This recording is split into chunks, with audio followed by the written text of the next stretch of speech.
Here we go. So this is Agneviy versus Tihon. There we go. Alright, we're getting in round 1 into deployment. Let's see what's going on. So Agneviy has supply specialist. Tihon has quick supply spec. Just make sure everything's looking good. Gonna hide this and this and that. Excellent. Let's see.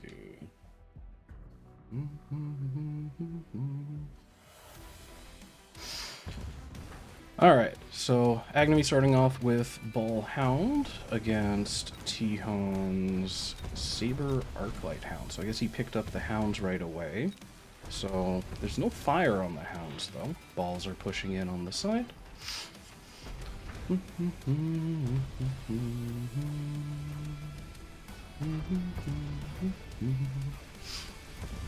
So initial turret take looking pretty good for Agneviy. Should be able to clean up Chungus and the other units there. It'll be interesting to see how this turn goes. I'm expecting. Oh, let's see. So half the Arclights are coming up. Saber for Tihon still moving in.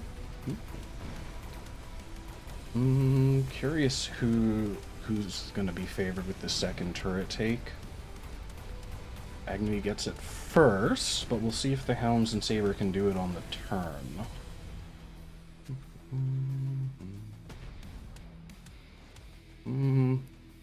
Saber taking its time shooting at the dogs here, though, doesn't bode great.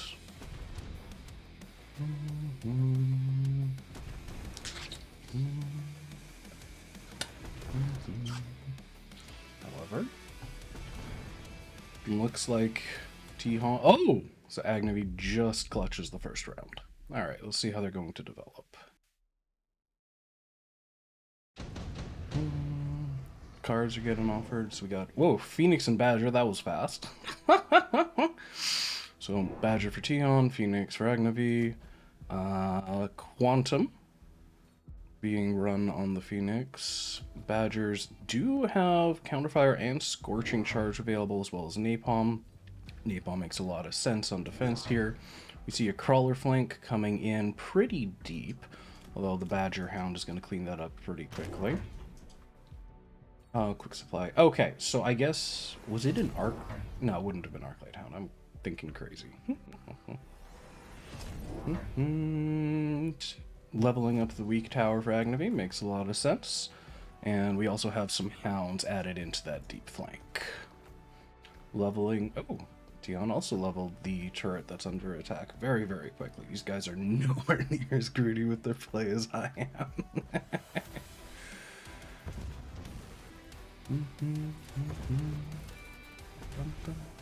Flank should get cleaned up pretty quickly. Badgers alone would likely have been able to handle it, but Agneviy's ball still hitting the turret pretty quickly. That pull really opened up the space for them in order to get in. And we'll see how this turn goes. The hounds were able to at least tank the initial ball turn. So those balls were cleaned up. However, Phoenix are just going to end up scamming this turn one way or another. The question is just how much of the ground can Tihon clear up before that happens.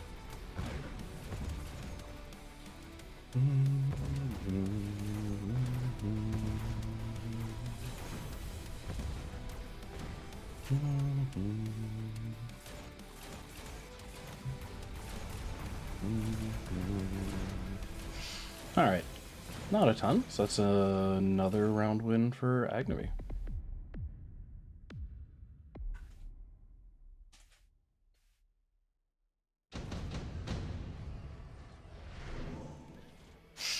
Subsidized Arclight, unlikely electromagnetic redeploy, also very strong, so redeploy for Agneviy, EMP for Tihon, both make a lot of sense. Anything to kind of slow down that initial push coming in is going to be a big help for Tihon.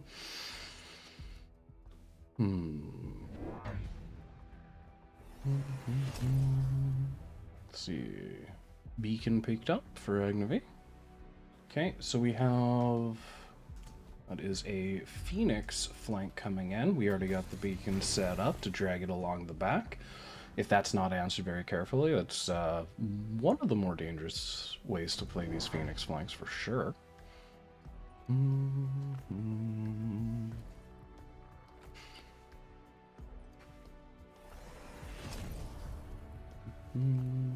Just added in that marksman there, so Tihon does have access to some AA, although a single marksman can handle a squad of Phoenix or two. I'm just worried about the fact that these flanking Phoenix are not looking like they're going to get answers. The marksman's going to aggro towards the push on the left.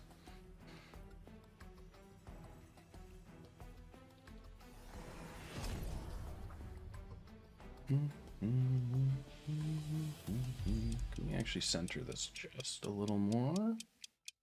Yeah, okay. Alright, that looks a little better.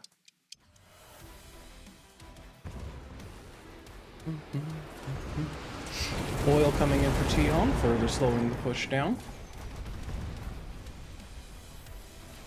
The actual tower itself, though, is pretty open. If Agneviy's Phoenix had been further to the left, they may have been able to get a quick pop. But still, the fast take from the flank, gonna be followed with the second tower. So this is a whole heckin' lot of debuff coming in. Phoenix should be able to snipe the marksman right here. Yeah, brutal. Alright. So I'm really curious what Tihon's going to try to do to take the tempo back here. As they're starting to take a significant amount of damage. Let's just put them at 2276. It's not too scary yet, but it is only round 4. Nuke offer, doubt that'll be taken, but mobile beacon and efficient giant could be taken. Tihon skipping the beacon. We'll see if Agneviy wants a second one. Yeah, he does indeed want the second beacon. Alright, marksman dropped outside of the turret in order to answer the deep Phoenix flank. However, redeploy has already been picked up for Agneviy, so he's just getting that out to safety. Still, as Tihon, you do have to answer that. You have to respect it, because sometimes people will just leave it in place. Woo! Double beacon, completely avoiding the oil there. Great move. The extra second Fire Badger squad was added in, which definitely would have gotten a light otherwise.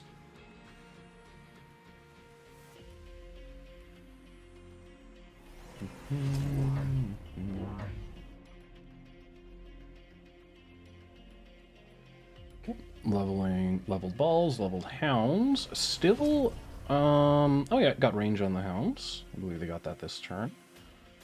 +1 attack, so the hounds have reached a 1. Even the level 1 hounds now are going to be able to one-shot the crawlers. Always very useful. Extra marksman on the left here, so more than enough anti-air at this point for Tihon.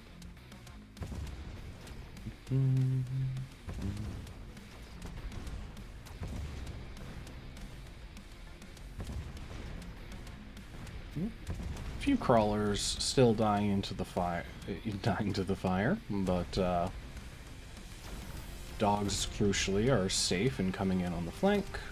There's the tower pump.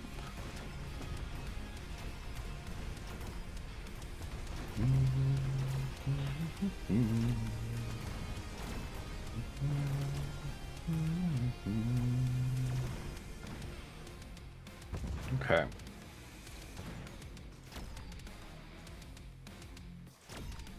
Marksman gonna get cleaned up here. And while this pop is gonna... Oh no. Oh no, the saber got taken out before the turret did. Alright, that's another strong round for Agneviy. You're down at 1200 for Tihon.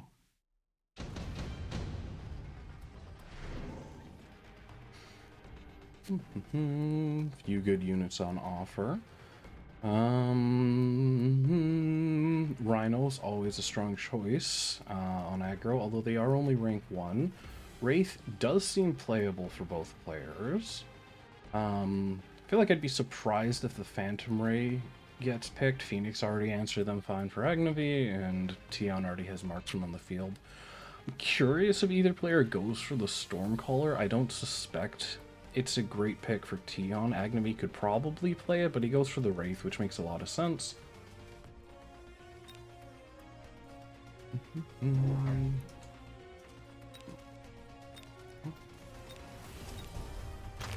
Oh.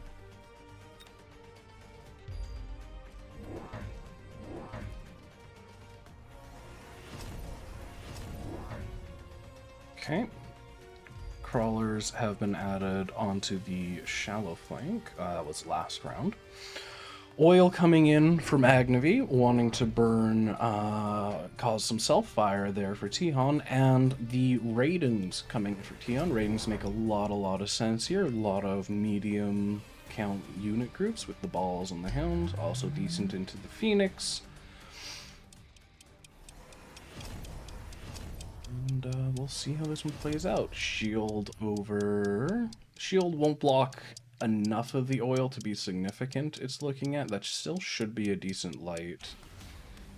Those crawlers behind the second group... Okay, no, so the oil burn should just get most of the crawler pack. Oh, actually, it didn't even get lit. Might be something that gets lit next round.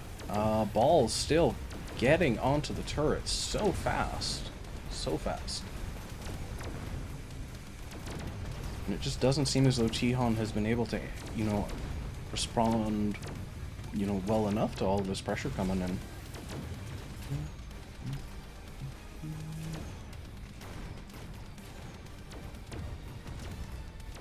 This is another round for Agneviy, and Tihon, I don't think they're dead here, but it's, yeah, 176 health. This is a very, very dangerous situation that they're in. Tank production line for Tihon makes sense with the Raidens already developed. I would expect laser sights, if anything, picked up here for Agneviy. Yep. EMP is back up for Tihon. That'll be very useful.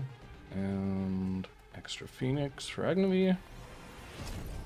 Range on the balls makes sense. Level 3 ball at this point. Extra Fire Badger coming in. We have 1-1 on the upgrades for Agneviy. Doesn't look like we have, excuse me, any upgrades for... Oh no, we do have +1 attack. It's kind of covered up there by the production item. Oh! GG's coming from the players, so this is likely an Agneviy win this round.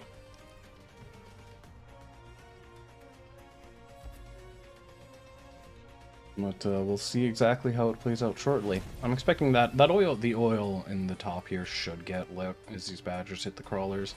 I think it just looks like it'll be one crawler pack and a hound. Maybe the marksman, although the marksman shouldn't move. Well, the marksman will move in order to fire at the dogs. We'll see what happens exactly there.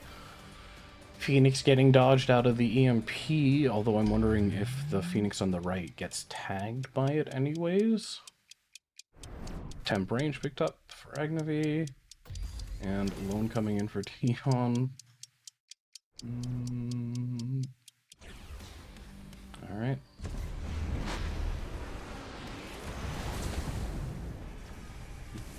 Oil got lit. The marksman was just standing outside of it, but gonna also burn.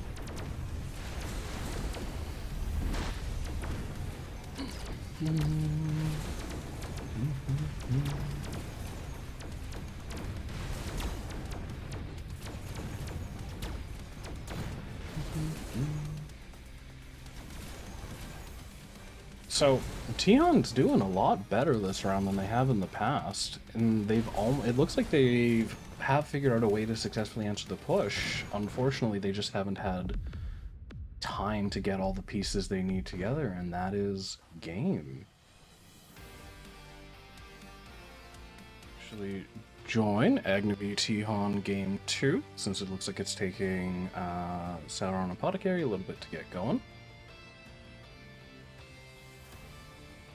Looks like Agneviy picking Fort Spec with Sledge Crawler, and Tihon grabbed Supply Specialist with Saber Arclight again. Where exactly do we want this positioned? It's pretty central. Move it a bit like this. What? Apparently saved camera positions are coming. Gonna be wonderful when that arrives. Marksman getting added to Agneviy's board. Looks like he's wanting to play a standard game here, as is Tihon. So we have a good old long-range battle coming in.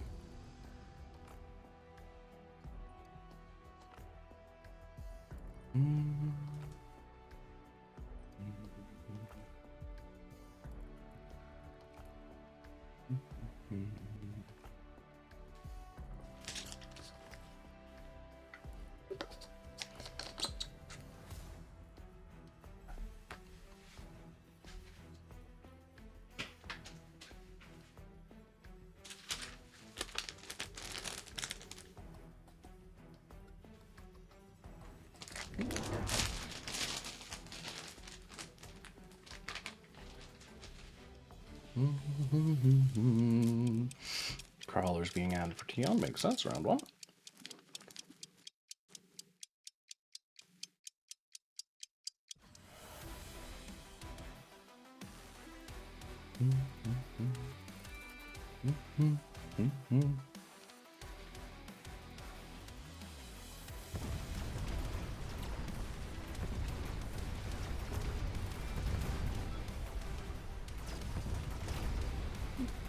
Chaff clear a bit better here for Tihon, which makes sense since they have an actual chaff clear unit on the board, not pseudo clear like the sledgehammers. Although Agneviy's clear is good enough for this round, so they should be able to clean this up shortly.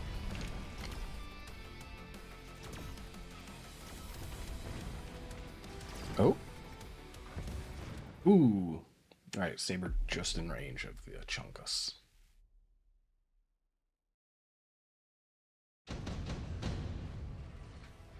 Now we'll leave the chat alone.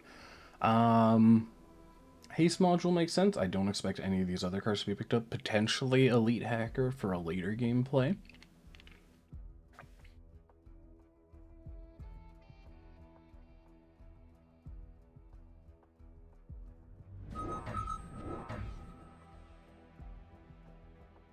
Oh, am I also still in that other room? Oh, I should leave that room. Haha! I didn't realize you could be in two rooms like that. I thought when I joined this game it would have kicked me out of the other one. Okay, so looks like Agneviy skipped and Tihon grabbed the haste module. Stormcaller picked up for Agneviy. Range overload, incendiary EMP. Very nice standard setup.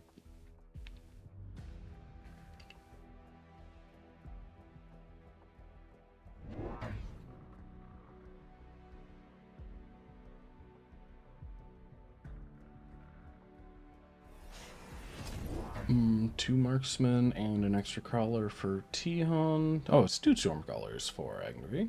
Makes sense. And a missile, just worried about a potential flank. Makes sense. Oh, yes. Just wasn't happy with the position.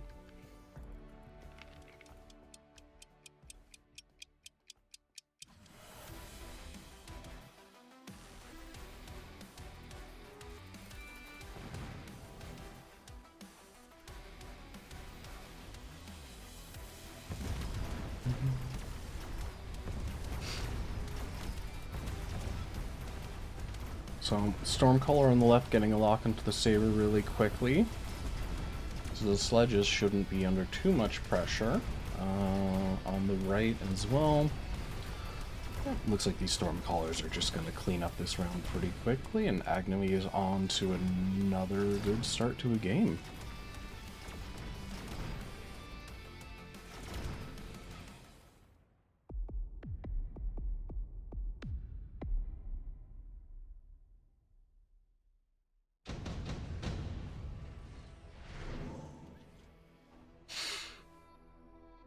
Phoenix and Wasp both make sense here as pickups, although the Wasps are a little expensive. You do get the 2 squads in there. Fire Badger for either player. I would expect only to be played on a flank if it did come in.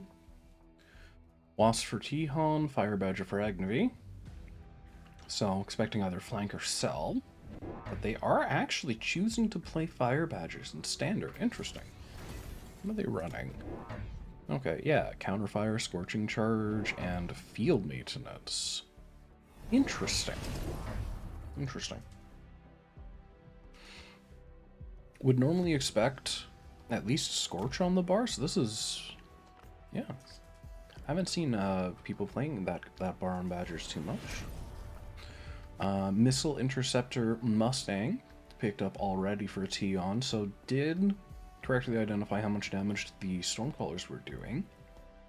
The question is whether or not putting the haste module on the Mustangs there makes a lot of sense. Looks like they also picked up the Wasps. If you can somehow get through the Fangs, that does, and Marksman does actually open up a scam opportunity, although, well, we'll have to see how this plays out. I'm curious about the shorter range Badgers being used as chaff clear here in Standard. We'll have to see how this plays out.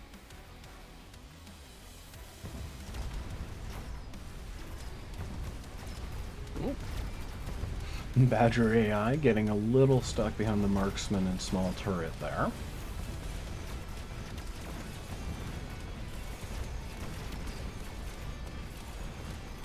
Lots coming in, but it looks like there should be enough Fangs to clean them up, along with the Marksman.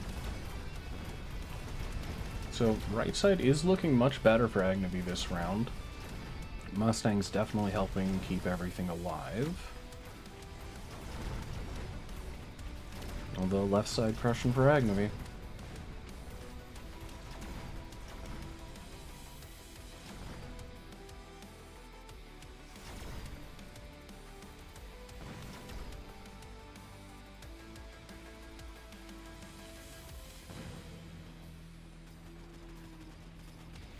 I'm curious if Agneviy is going to be keeping the Storms at this point now that Interceptors are on the field.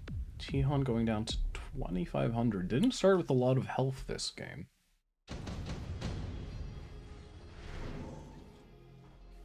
Redeploy Nano. ER Arclight could be a great card for Tihon. Already has some of those on the field. Nano could be strong for a Worm, although neither player's giant.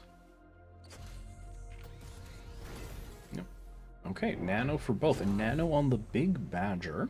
Mustangs for Agneviy coming in. How much damage do these Storms do? 6,400, 16,000. So even with the presence of the Intercept Mustangs, still a decent amount of damage coming in from at least one of the Stormcallers. Additional Marksman coming in, being put a little bit further forward. Just wants to get a lock on as quickly as possible, I suppose.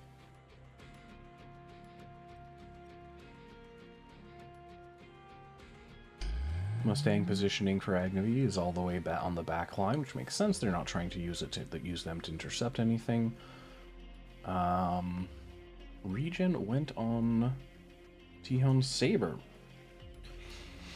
DPS units for Agneviy still aren't killing it super quickly, so we'll see how long that'll help it to stay alive.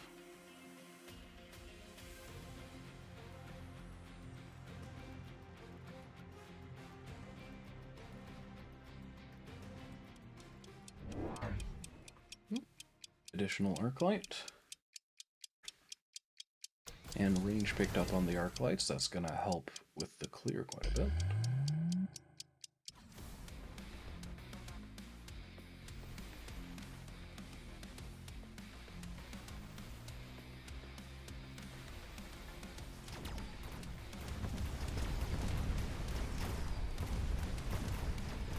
Looks like the Badgers on the right managed to find their way around the other units for Agneviy this round. That's always good.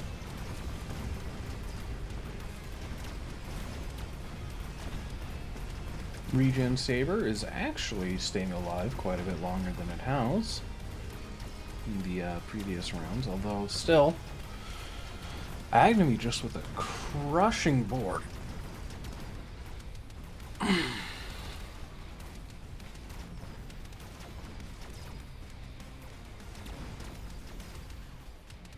So I'm wondering what Tihon can do to fix this situation up, because at this point they have okay chaff clear. Is it just... It is taking them some time to actually get through the sludges. Maybe some sort of medium unit would be helpful. Or anti-medium. Laser sights for Agneviy.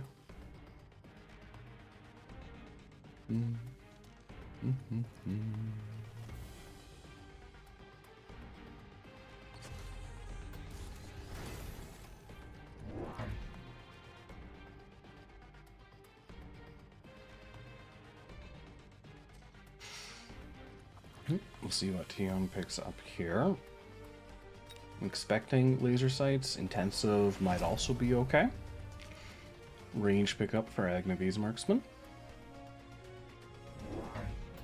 And an additional fire badger.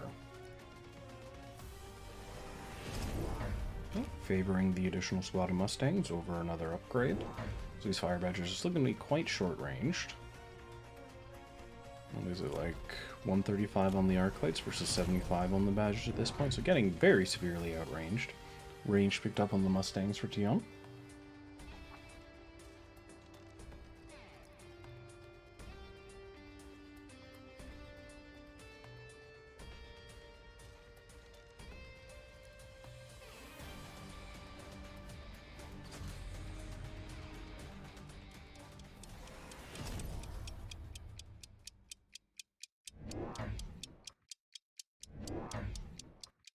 More arc lights, more chaff clears, so they're still seeing the chaff clear as being their main problem.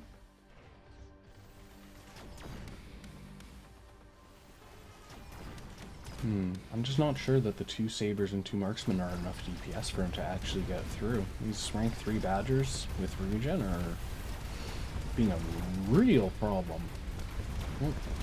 Saber on the right dying quickly, even with the regen.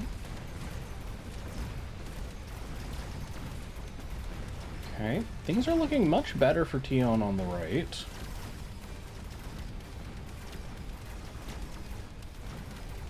And actually cleaning up on the left.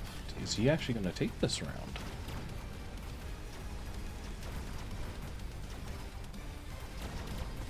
Well, the shield is preventing so much damage. The storms would have been cleaned up already otherwise. Well, power pop, keeping the rank 2 Arclight alive a little bit longer, and it looks like Tihon is still in this one, is actually going to take a round. Alright.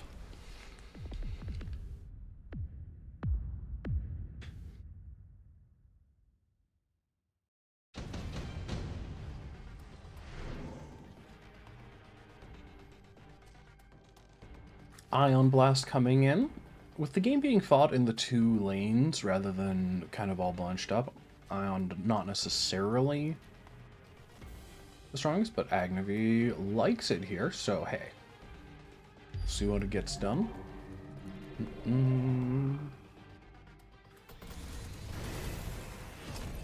See, Ion picked up as well for Tihon.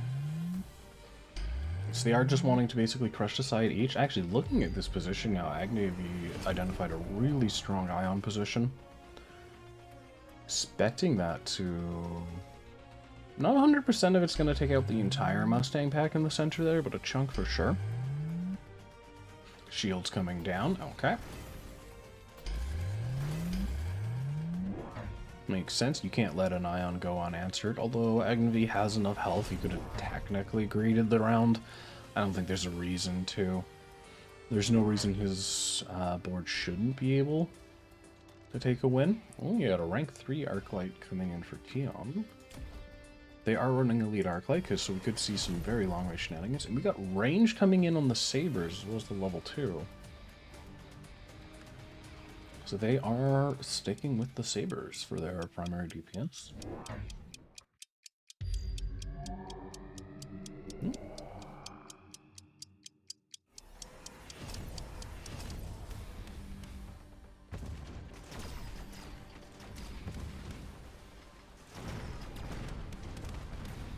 Ooh. Unfortunate that the Arclight died even with the shield there. Most of the Stormcallers for Agneviy still living, and just most of his units just slipping right past that Ion, but Tihon also, most of his units are actually a little bit further back than that Ion was predicting, so most of his forces are still okay.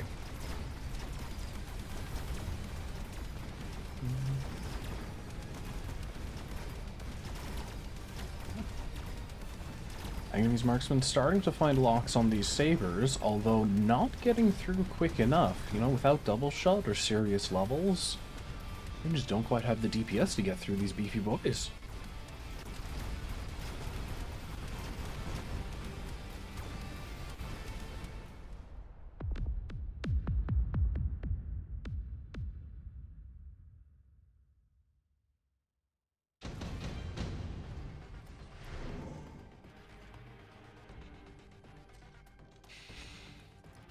Scorpion for Agneviy. We'll see. It looks like he is wanting to play it. Let's see, Scorpion. Well, with the sabers being teched up, I think the Scorpion loses a little value for Tihon, although still a strong unit. Could see the Phoenix coming in for them. Void Eyes, even if they really want to, rank for Void Eyes start to do some serious damage. Very fast siege mode coming in here for Agneviy. Double acid and range on the bar. We see the range picked up on the Badgers. Excellent. And I didn't call it out earlier, but the laser sights on the Badger on the right brings it up to the same range as the Arclights with the range enhancement. Or with the laser sights. Okay, so the Void Eyes were the pickup for Agneviy, running range suppression, charged, and EMP armor. Another squad of Mustangs. +1 attack on the bar for Agneviy. No upgrades yet for Tihon. Suppression shot picked up on the Void Eyes. What's that put their range to? 115, 110. It used to be 115, and then we got the 5 range nerf in the last patch. I think it was the last patch, yeah. Alright. So in theory, you have to give, I mean, in the straight head-to-head, you have to give the advantage to the Scorpions over the Void Eyes, right? But there is still the context of the board at large. Excuse me.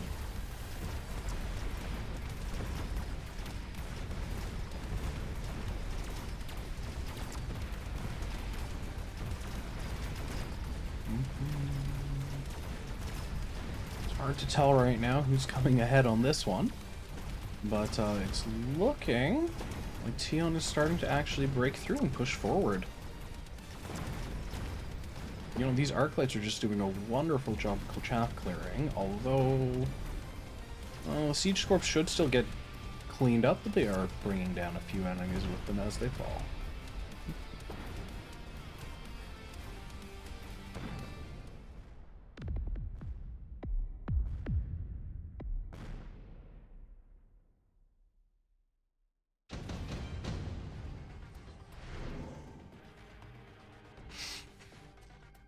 Shield Edge, probably the most sensible pickup here, although Agneviy wants Assault Scorpion. Interesting. I don't know if I've seen Assault Scorpions paired with Siege Mode before. What does their range get put out? So it's at 170 now. It still has the same 75-meter medium.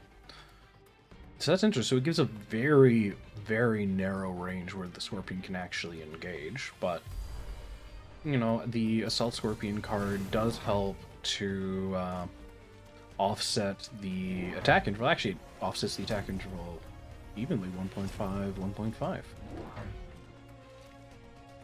Tihon taking the Mothership drop. I suppose they just wanted as much power in their army this turn as they can get. Makes sense, makes sense. Temp range coming in. We see temp range for Agneviy as well. Ooh. We see the GG coming out. So one way or another, this round is likely the last one. Or it's looking like the last one? Yeah.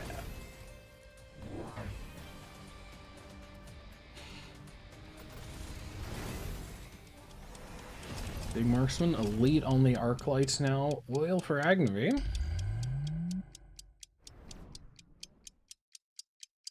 They should be able to get that lit. Gonna kill crawlers, mustangs eventually, although I don't think right away.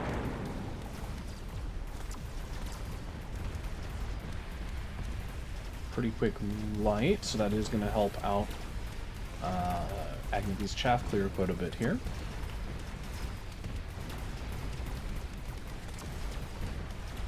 Solid Sea Scorpions, interesting. Oh, boat getting picked off by the marksman.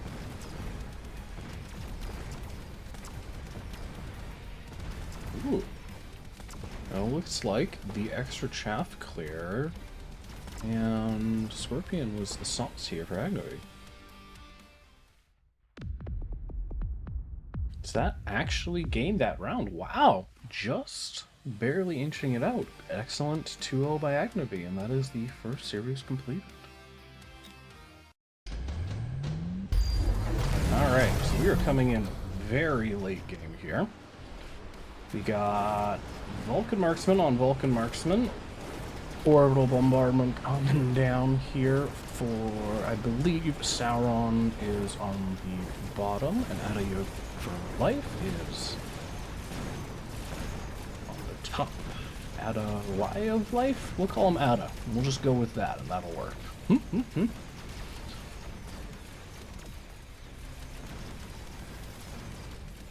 Line's cleaned up, and we still have Vulcans up here for Sauron. So they should end up winning this end of round. Yeah. Clean up here. It is not game just yet.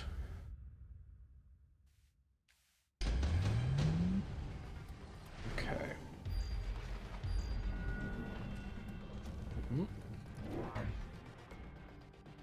Something like this. All right. Oh, sorry, I completely missed those cards, but we have Storm for Ada and Javelin for Sauron. Javelin should be able to take out both of these Vulcans and the Marksman. That is an excellent position for that. Melting Point coming in. Okay, so there are 2 worms with armor, anti-interference module on one of them. And we have, oh, Shooting Squad and Best Partner. So we got the full Matroshka happening. Very nice, very nice. Shielded Fangs for Ada. Looks like, as well as Ranged A Stings versus Sauron's Wasps. Shield coming down. Yeah, you can't really shield the Wasp, so there's probably not much of a reason to have more than the one.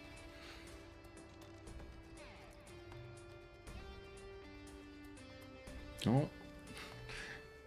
GG showed up in chat. I wonder if we can actually just completely disable chat. I'd like to not be receiving spoilers. Language in chat. Hide chat window. There we go. That's better. All right, no more spoilers. No more. Oil for Sauron. That looks like it's going to do a heck of a lot of damage.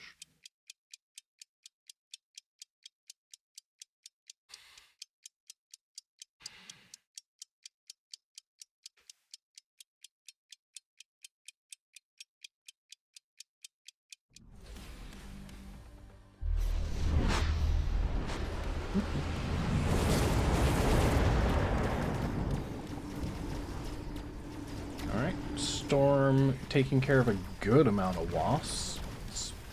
Is that over 2 packs worth? Oil burning a heck of a lot of fangs though. Worms coming in. Looks like they picked up a 3rd worm, or I may have missed it on the board before. Apologies.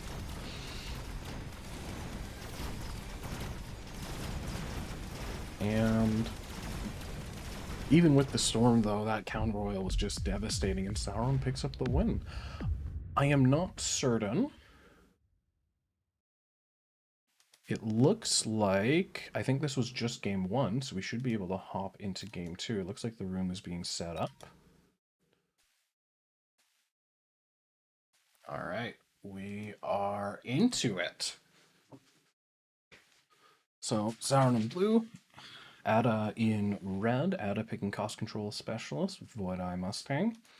See what Sauron wants to pick up here. Looks like it's mostly standard packs offered, it looks like. Yeah, so elite spec for Sauron and cost control for Ada. So kind of opposite approaches as far as specialists go. Very cool, very cool. Do camera something like this. Should be able to get a good view of everything. I think that's pretty centered. Cool, cool, cool, cool.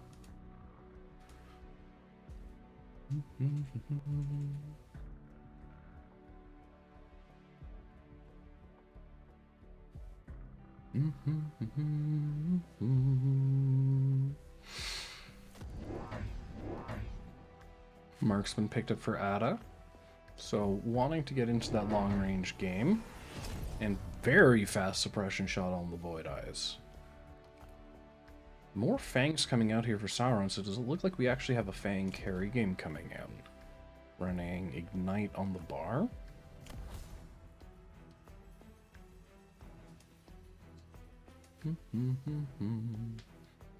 Enable the Marksman. Yeah, Shooting Squad, Range Elite Double.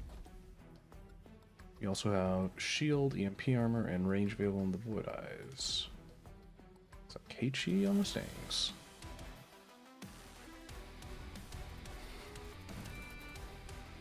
So the real question here with this Fang carry coming in is whether or not Ada can answer quickly. If they already having Mustangs on the field bodes really well for Ada.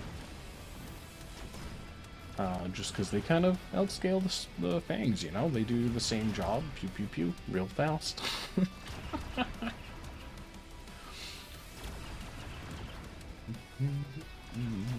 Tower take happening just slightly faster for Sauron here. Well, the counter tower for Ada means they do get to finish cleaning up this push. So Ada taking round one.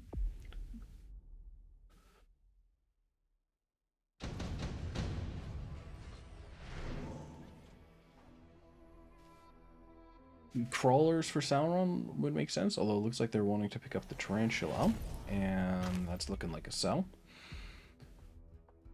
For Ada, I would be surprised if they played the Tarantula, though you can. This is on a defense game.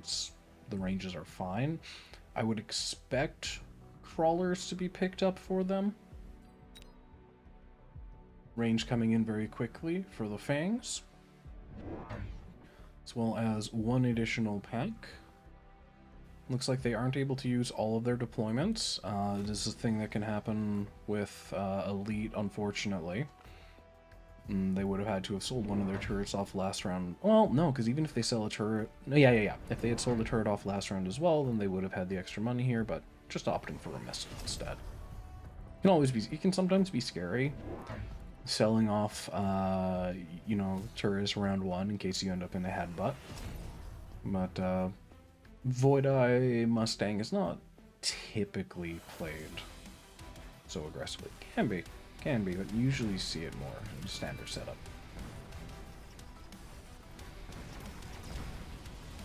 Okay, Mustangs on the left gonna get cleaned up by that missile, so there's not gonna be that counter tower that likely cost Sauron the last round.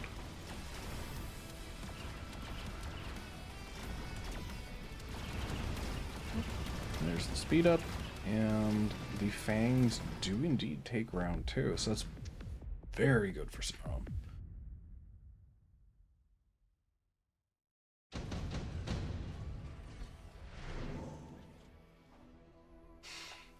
Advanced power system, great for Fang carry. Incendiary could be good. Going for the Rhino Assault. Wants to just keep messing with those Mustangs, making sure that they can't actually get in. Get the pop real quick.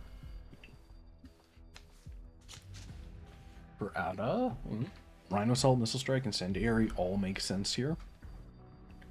And Incendiary is indeed the choice. So defensive Rhino drop for Sauron is looking like. which still serves the goal of keeping that tower alive, but also, in case Ada had picked Rhino Drop, you know, it helps a lot.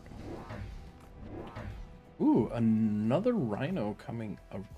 Oh, nope. Was that an undo? That was an undo.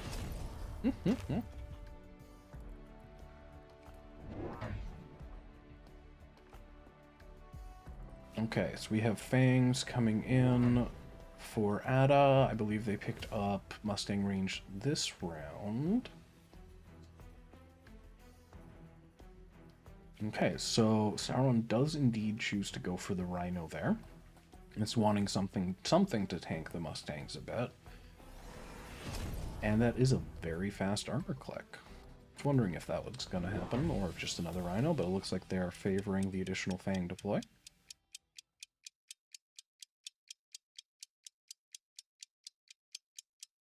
So Sauron is beginning a bit of the Fang wraparound. The shallow flank Fang there. Rhino stomping right into the fire, doesn't have a care in the world, but these Fangs are gonna feel the burn.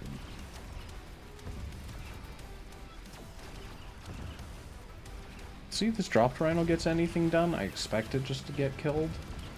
This level 2 Rhino, though, for Sauron is just being a menace and actually gets the tower pop. Which, excuse me, and the Rhino drop on the left staying alive, so it looks like Sauron takes yet another round. Ada just not having an answer for these Rhinos.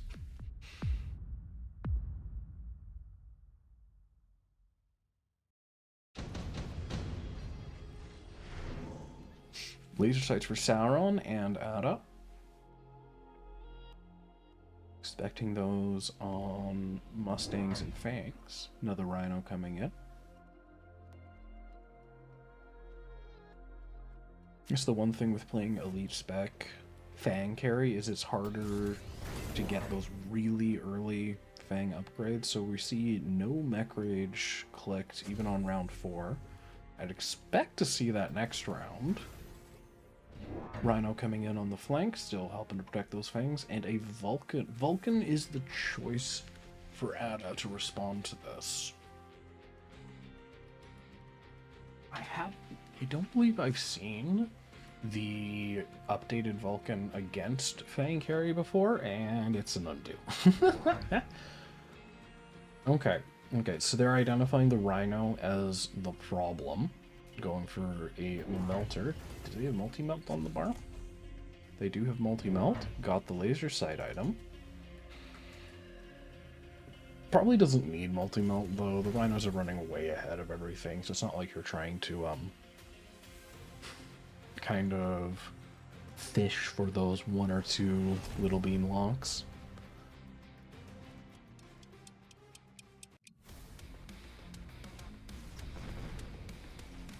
Yep.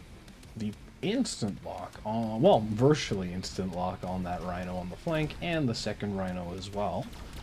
So I'm expecting Ada to be able to take this round.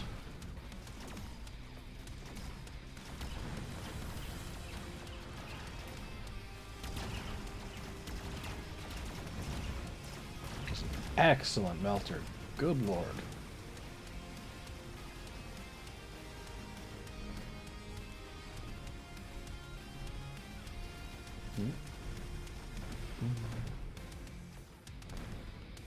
Melter pretty much solo carrying the round. Did it level there? Don't think. Oh, it's 2 level 2 Rhinos. Yeah, it did level. Okay, so that could be a big multi-melter, could be a big problem. Sandworm for Ada, and Farseer for Sauron, expecting that to probably be a cell. Nope, they are keeping it on the board.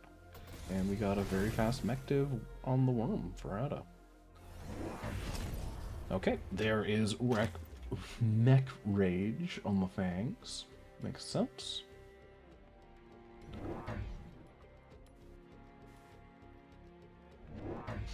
We do have a couple of rank 3 Fang packs out, which are a big deal. Crawlers coming in need to keep those Rhinos alive against the Melter. Oh.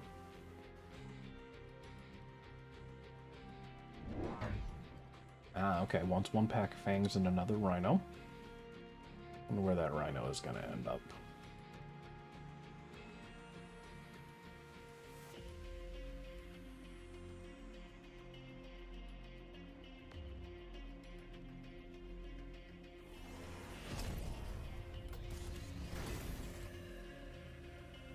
Looks like 1-1 picked up for Sauron. Or sorry, for Ada. Sauron has leveled both of their turrets.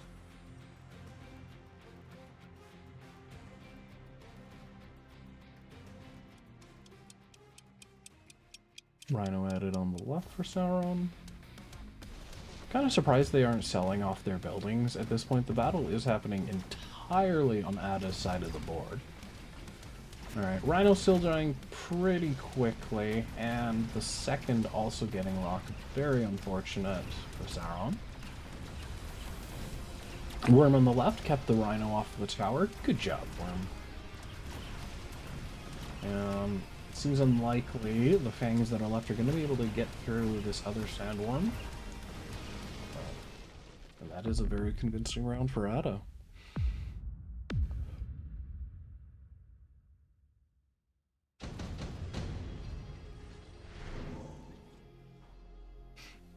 Efficient light for Sauron, and that was a Vulcan drop for Ada. Just gonna drop it into the flank. Pretty strong move. I think the naked rank 1 Vulcan should still beat. Sarah wins this for sure. Hey, Riven. He and the tourney probably wins anyways. I don't believe they are. Sarah is not in this tournament.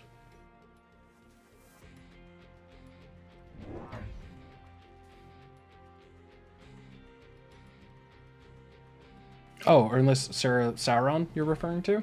That would make sense. Alright, we got boom rhinos coming in. Hey, if they're gonna die anyways, may as well make them blow up. Temp range coming in for Sauron. Loan for Ada.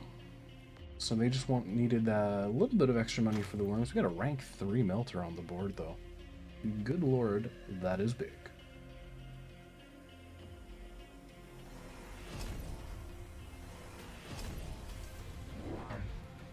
More boom. Boom go boom.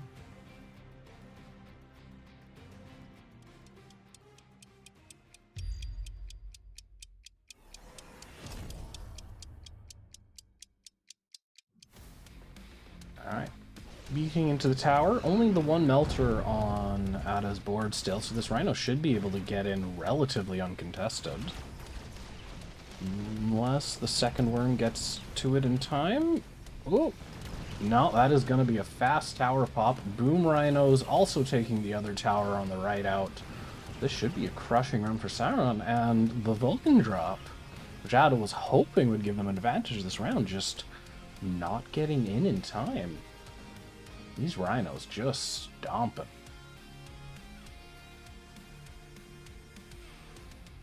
Rank 2 tower as well, which I'd forgotten about. So yeah, this Vulcan's not a fast enough tower taker to get anything done here.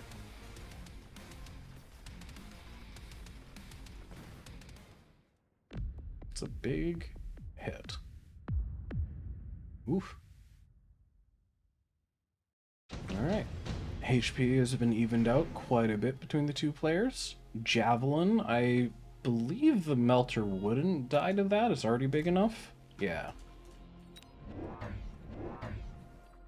So, Haste or Photon makes the most sense here for Sauron in my mind. I mean, it's not like I don't see what giants they'd be wanting to put down, unless they really wanted to get into fortresses, but the Rhinos are kind of playing the same role. Just no bubbles. Vulcan's coming down for Ada. Okay, yeah, so they both go Photon here. Makes some sense. Ooh, fire is back up for Ada. That's gonna be devastating. Let's see if Sauron tries beaconing any of the fangs away from it. Another boom rhino. A lot of levels available on the fangs. Expecting them to get clicked. Sauron certainly has the money, and we have a fang boom rhino flank coming in with the rhino drop to support it.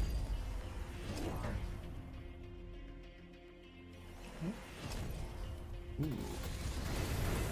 Sauron with a pretty nice angle on the Rhino beacon here, although this middle worm is looking straight at the Rhino already, so I'm expecting it to get at least slowed down here. The question is whether it gets close enough to just boom the tower. Alright, fire's coming down, photon, and we'll have to see how this goes.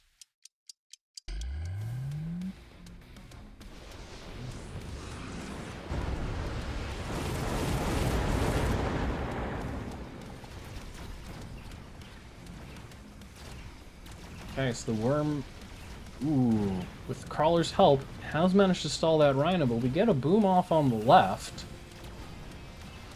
Worm getting taken down here, and Carrie Fang just being an absolute menace. Even losing a bunch of the Fangs to the fire is just not enough. This full board wraparound, just devastating. Yeah, this is making me want to put boom back on my Rhino bar. Although I swear, every time I run it, I just blow my own stuff up more than anything else. Under 2,000 for Ada. Still an okay amount of life. Carrie Fang not known for doing the most damage unless it gets forts out, and there are fortresses. Fortress picked up for Ada.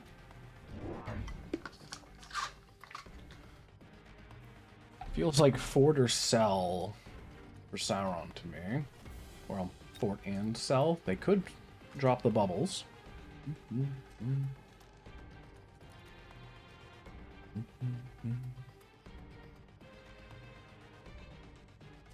Ignite was picked up on the Fangs. I can't recall if that was round 6 or 7. Okay, so Sauron went for the Wraiths. Interesting. I'm expecting a beacon then on the left, so he's just wanting to help this Rhino get into tower faster. Still no levels on these towers. How big is this Rhino got? An 86? I mean, I guess you need to level the tower 20,000, so it's... Level 3 tower, I think, doesn't die to it. Certainly level 4, but I think level 3 is enough. Second melter on the left. Still just 1-1 for both players. Sauron still not loaning, and actually has a lot of money left over still.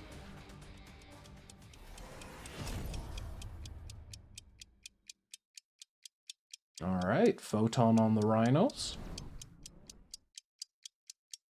Crawler's gonna eat that missile. But it...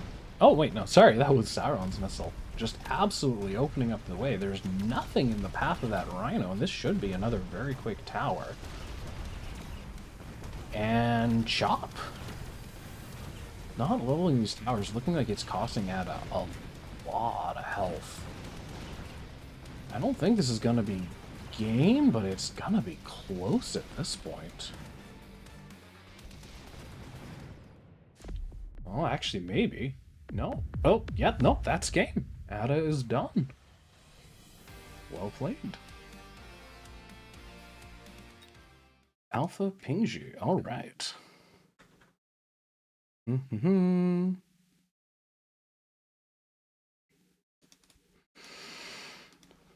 Let's see what we got here. Sabertooth Specialist with Ball Fang picked up for Alpha. And let's see what Pingxi has on offer here. Giant Spec looking pretty heckin' good. Mark Spec playable, but can be tough in the first couple of rounds. And they are going with Giant Spec.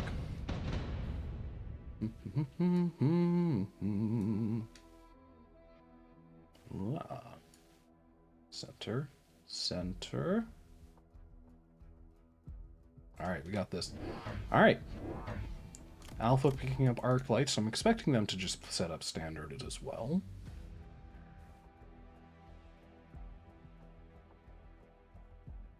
Both of them leaning ASIM onto the open side. Makes sense. Ooh. Chung is getting sold already for Pingxi, so they want the money fast. Let me actually, whoop. Where do I click? Why is this not working? Interesting. Thought I could normally click that and follow people from here. I guess I'm crazy and ignore me. I've done it before. Why is it not working? That one. Nope, not in the lobby. I guess it's because I'm not in the lobby. Is that why? That makes sense. Alright. See how this goes. Without a ton of chaff clear, I'm expecting Alpha to take this first round. But there's also not a ton of chaff covering from these balls, so the marksman should be able to lock on pretty quick. Yeah, actually, no cover for the balls means these marksmen are just going to clean up. Pingxi takes round 1. Both of these guys got a ton of health, though, so feeling very comfortable. Oh, skip makes sense. No one likes to play the ER Rays, although, I don't know, I've become a bit of a Phantom Ray enjoyer myself recently. Elite Rhino for Pingxi, so expecting that a little bit later in the game. It'll be interesting. I'm wondering what they're running on their bar. Stormcaller coming down for Alpha. Crawler Fang for Pingxi. Are they going to sell off their small turret? Nope, just the big one.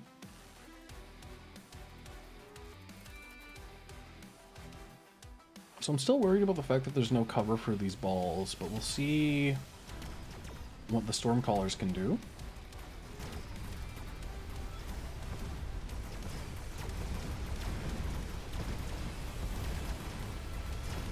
Yeah, again, without any crawlers in front, those balls just can't survive.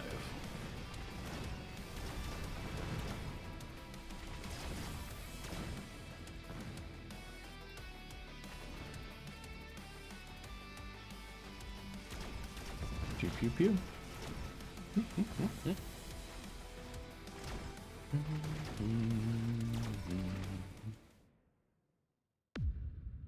Boop.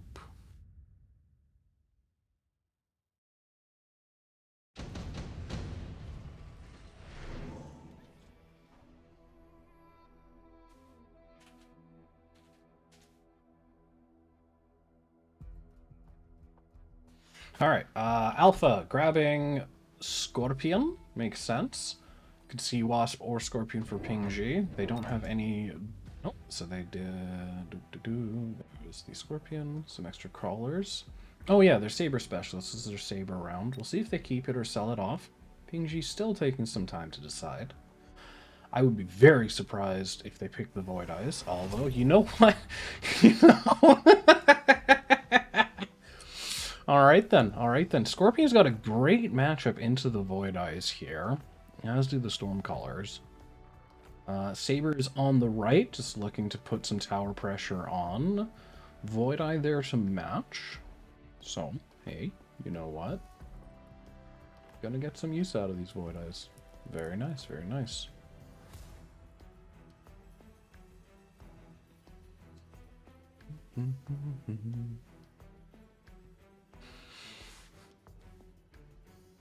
Missile Interceptor coming down. Pingxi has been winning these rounds anyways, so hopefully this Missile Interceptor gets to stay up a little while. Not sure how much damage the Storms did last round. 30... Yeah, okay, 32 is a lot. They do have a very slow moving comp right now. And +1 attack for Pingxi, as well as those marksman levels. Extra Fang on the right. Alright. I don't think... Okay, no, the Arclights did pick up range.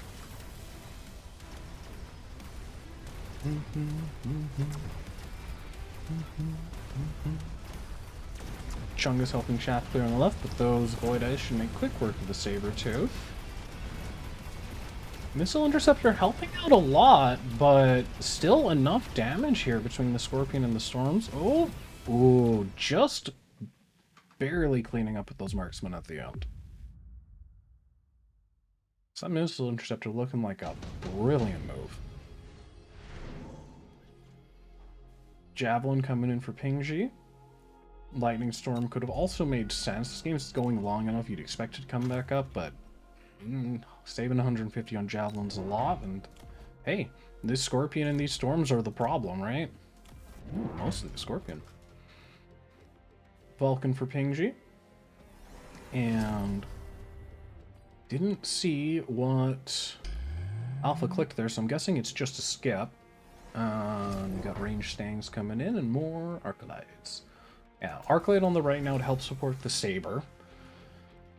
Expecting them to probably get through now. Well, the question is, can they do it fast enough to be meaningful, especially with the loss of the Scorpion, which really carried that last round.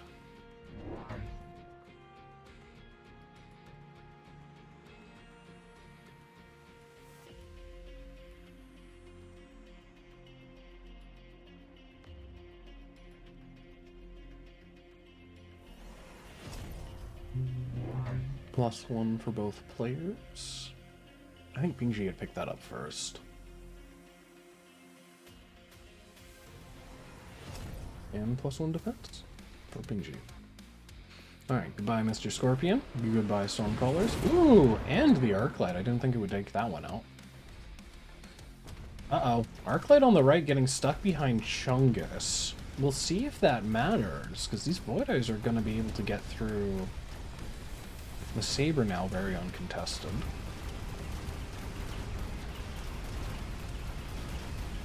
Yeah. Without the DPS on the left, this Vulcan's just cleaning house. And yeah, the Arclight managing to clean up on the right anyways, so it didn't really seem to matter too badly that it got stuck. But, looking like another round win for Pingxi.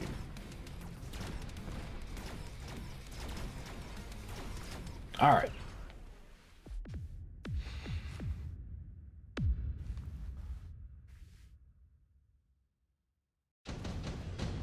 Doesn't seem like Alpha's in too bad of a spot, though.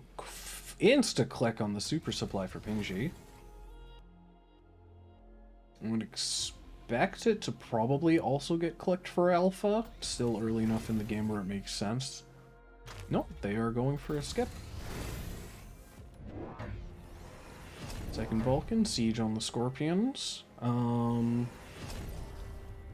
The Siege on the Scorpions picked up. I'm surprised they're still hanging on to the Saber on the right, but I guess they're just favoring the extra deploy. Stormcaller in the center. Nope, Stormcaller on the right. So that... yeah, okay, yeah, it doesn't actually shoot at the walls.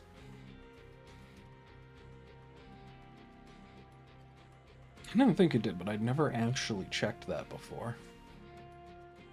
Oop.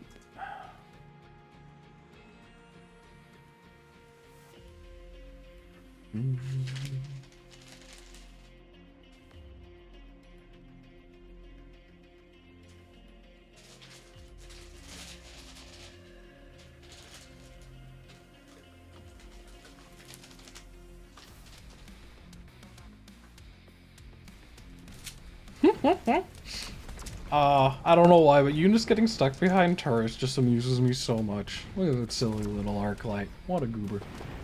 Alright, Siege Scorp's starting to connect and do damage. So this Vulcan is gonna take a few shots.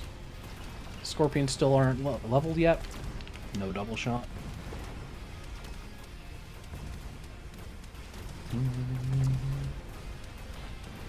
There we go. Now that the Scorpion didn't actually just get insta-jibbed, we're seeing a very convincing round win coming out of Alpha. There we go, striking back.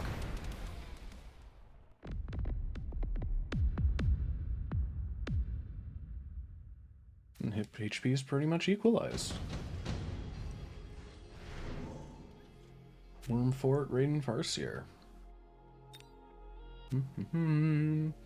Raiden certainly seems to have some value there for Pingxi, and it seems as though they agree. Could see Sandworm makes a lot of sense to me from Alpha's side. And they do choose to go for the Farseers. Rebuying the missile interceptor. Still seeing the Stormcaller as a big problem. Third Scorpion.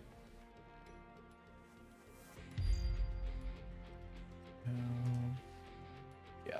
Okay, yeah, Pingxi did take Super Supply. Yeah, thought that was the skip. Crawler running across for the Storm. Gonna at least distract for the first couple of volleys, and an Acid coming in on the Siege Corps. So choosing Acid over double as the first tech, really concentrating on those Giants.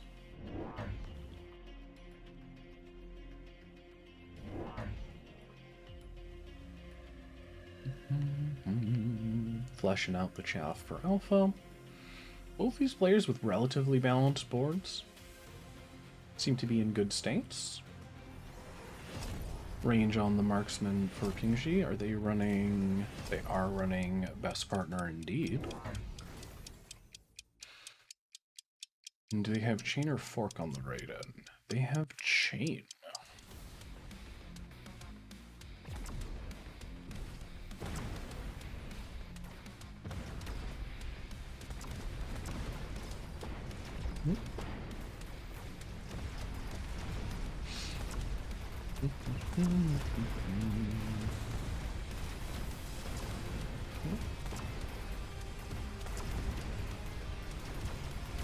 Acid's so far not getting much done. The lack of anti-air here, other than Mustangs for Alpha, does mean this Raiden should clean up no matter what. But the ground giants do get cleaned up by the Scorpions, so they are doing their jobs. We'll have to see how Alpha responds to the Raiden here. They do already have the Farseers out, so I didn't check their tech bar, but they could continue down that line.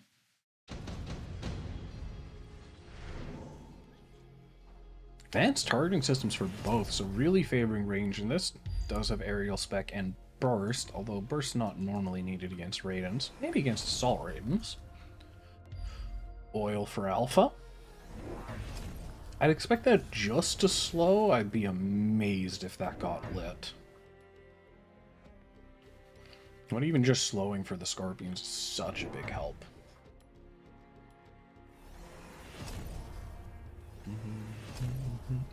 Temp range for both. So they're really prioritizing the range. Makes sense. This is a long-range battle after all. Second Raiden with range for Pingxi. And a fourth Scorpion for Alpha. We'll see if the two Farseers are enough to handle the Raidens. As long as the ground gets cleaned up, they should be fine, and they shouldn't be dying super quick now that they're ranged themselves.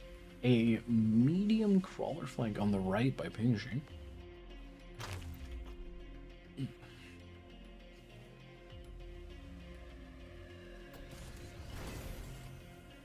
So that's going to pull almost everything. It even pulls the Scorpion. Actually, that is just pulling basically everything but a handful of crawlers. And this arc light. Interesting. No, it should turn... Really? It actually goes forward there. Very surprised about that. I guess the walls extending the aggro of the Vulcan extends a little bit further than I expected. Interesting. Well, Vulcan on the right about to die. And this oil on the left is just gooping everything up. It's so clumped, and these Scorpions are just having a field day. Yeah, and without the ground support. Oh, the Farseer on the left did get taken out. One left for Alpha, along with this tower take. Although the Raiden gets this tower, it might actually, yeah, it's just going to clean up. So that's another round win for Pingxi, although quite marginal. Still, they'll take it.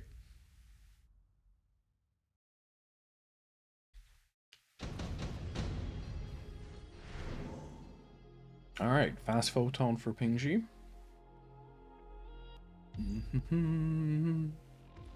Not sure how much value redeploy necessarily has here. Skip for Pingxi, makes sense.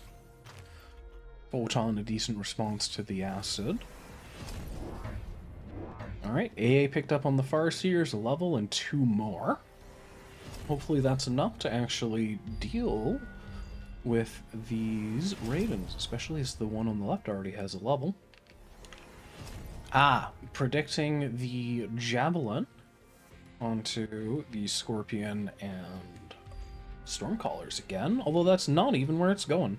They did click the temp range, so they are working very hard to dodge. This Javelin on the left should also take out that Farseer, so actually that is a very high value Javelin coming in. Another Missile Interceptor. Yeah, I'm not sure how much these Missile Interceptors have been worth it for basically one squad of Stormcallers. So they've, at this point, I think this is the... Is this the third or fourth that Pingxi has purchased?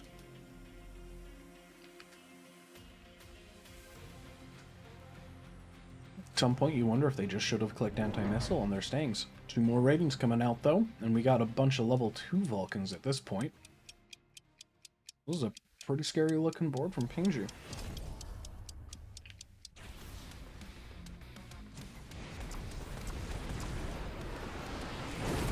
Ooh, devastating Javelin.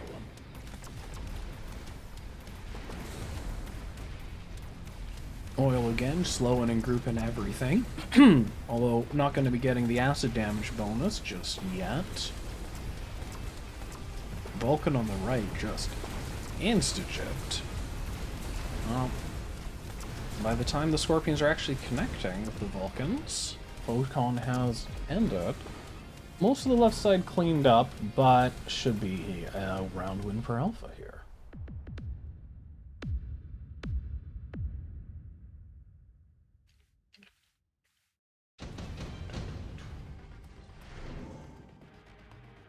Alright, Fortress, Melting Point, Badger.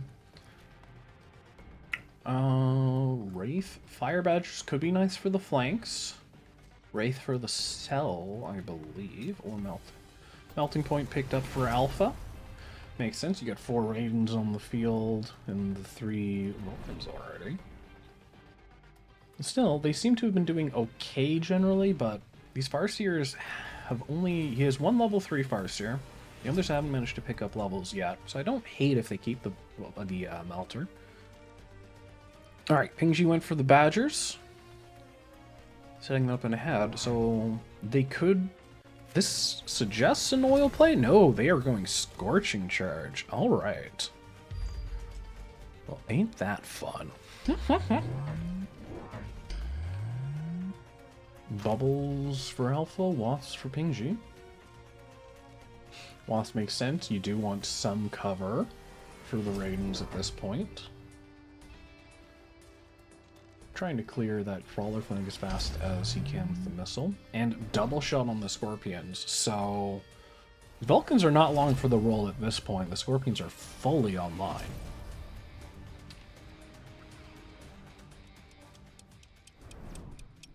We'll see what the Scorching Charge gets done. They have enough health, although double shot with acid should one-shot these Badgers. And both of them are targeted, so we'll see if there's actually a meaningful charge. Yeah, no, it's just fire on the ground at that spot, and it's actually burning more of Pingxi's. He hits him with the Spectacular. Yeah. Because he wasn't expecting the double shot. All it did was acid fire himself, yeah. And I think it looks like they clicked shield on the Wasp, but shield on the Wasp isn't going to do much of anything against the Farseer, since they're firing 2 missiles at a time anyways. Oh dear. Oh dear. Alright. Deployment module? Nope. Not for Alpha. I could see maybe, you know, moving one of those Fire Badgers, maybe sell the other one, try to get something going there. But this is a pretty bad situation for Pingxi. That was an expensive round to lose. Levels on all of the Scorpions now.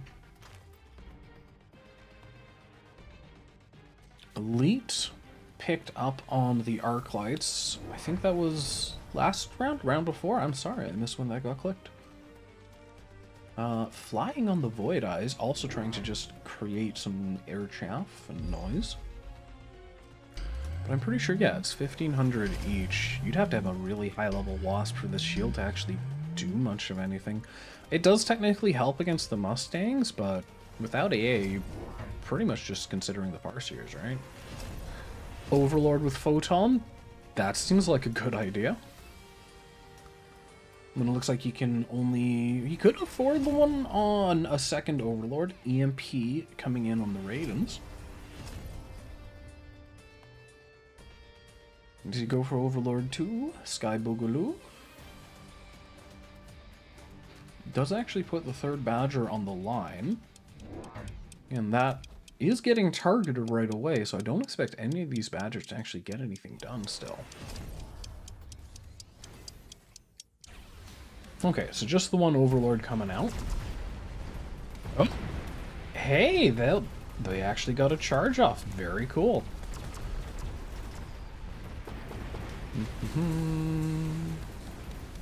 Although, it doesn't seem as though the ground fire managed to do much. We do have Pingxi pushing in really quickly, threatening this tower. Have they suddenly found the sauce? Oh, wow. This is just looking like an absolutely devastating round.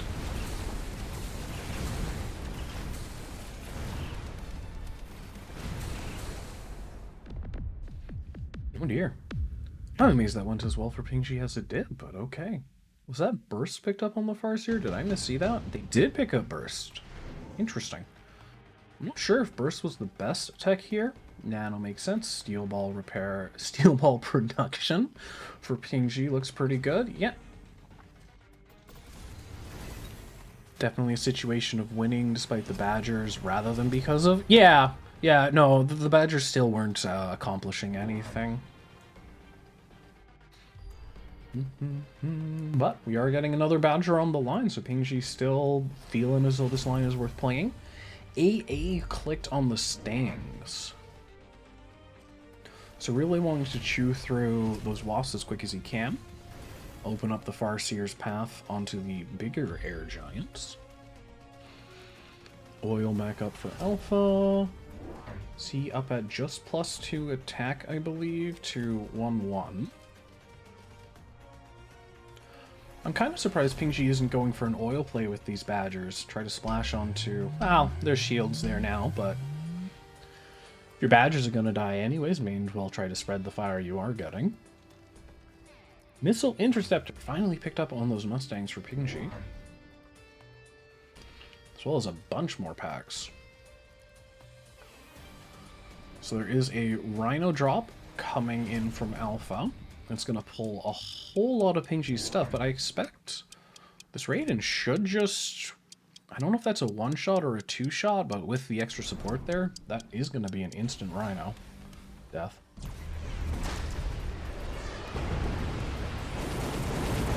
Yep. Alright, a lot of fire on the ground. This looks pretty good for Alpha.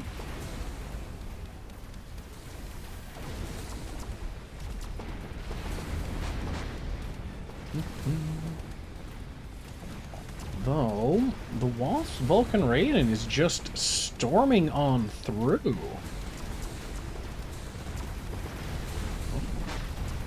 This is a close round, goodness. And it looks like, with the burst, this high-level Farseer is not gonna make it. EMP on the Raiden, forcing it to walk forward.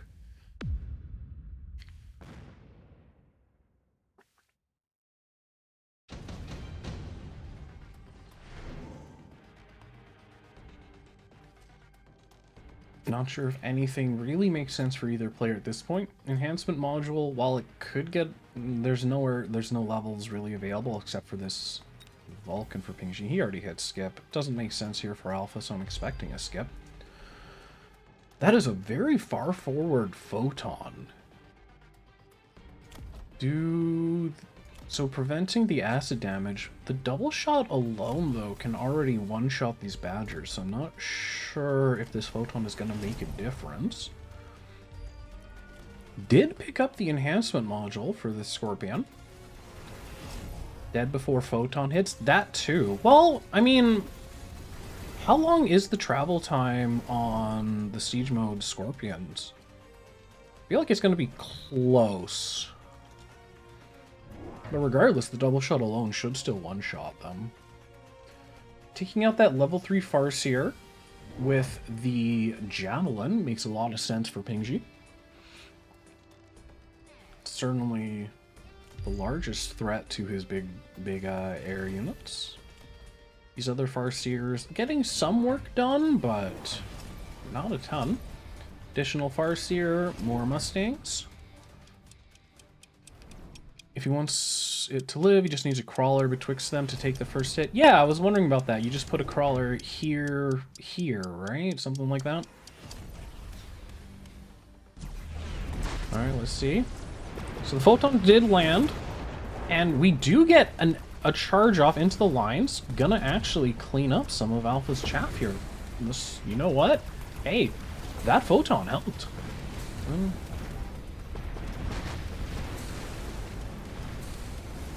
And the rest of the army is getting photon from the Overlord. And it looks like Pingxi is just gonna crush this board. Wow. Alright, what a heckin' game. That was a fun one.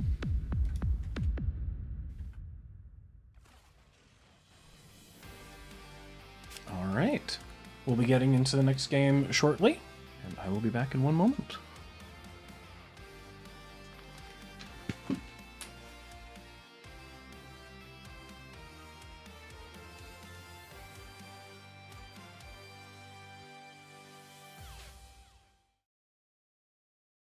I guess the damage reduction on the photon there with the Badgers at the end of the last game was just enough. Alright, Alpha Pingxi Game 2. Looks like we have aggro and standard packs available for both players. Although Alpha's board leaning a little to the aggro side, so Pingxi picking up Fire Badger spec and Amplify spec Spiders for Alpha.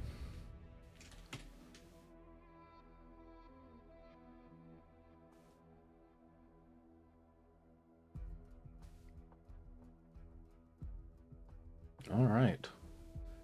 Headbutt seems pretty likely as the players are dropping their initial units. And this theoretically should favor Pingxi. Fire Badger as his chaff clearer choice. Okay, so going with just the one unit drop, Fire Badger pretty excellent at in these short range engagements. Both players selling their turret on this side. Little surprised about the turret sell, giving the likelihood of a headbutt with these packs.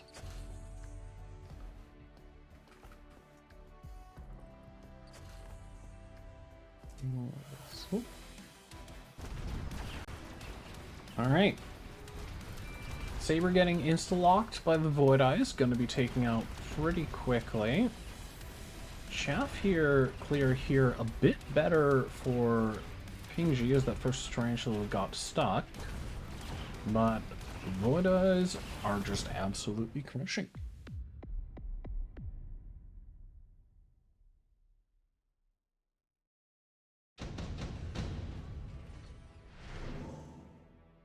Oh, come on. You know you want to play the Phantom Race. Do it. Hey! Hell yeah. Photon item for Pingxi makes a lot of sense. And we have the first Phantom Rays getting dropped. So looks like Range Burst Stealth Armor. Question, is Alpha...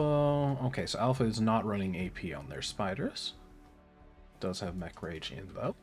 That Mech Rage buff really made Spiders just terrifying anti-chaff. They were already super strong, but without the overkilling now, very cool.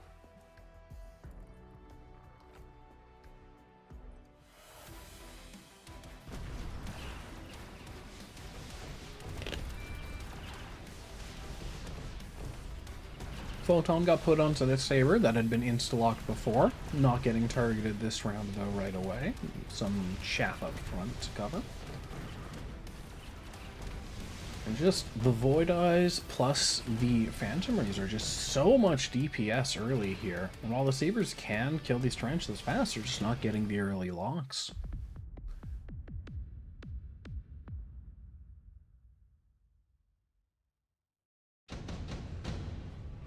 Alright, Fire Badger drop round for Pingxi. Both players taking haste real heckin' quick. Another Phantom Ray for Alpha. See what Pingxi wants to do. Looks like they want to add Mustangs. Shallow flank. That's a Fang. Shallow Fang flank. Interesting, not the Crawler.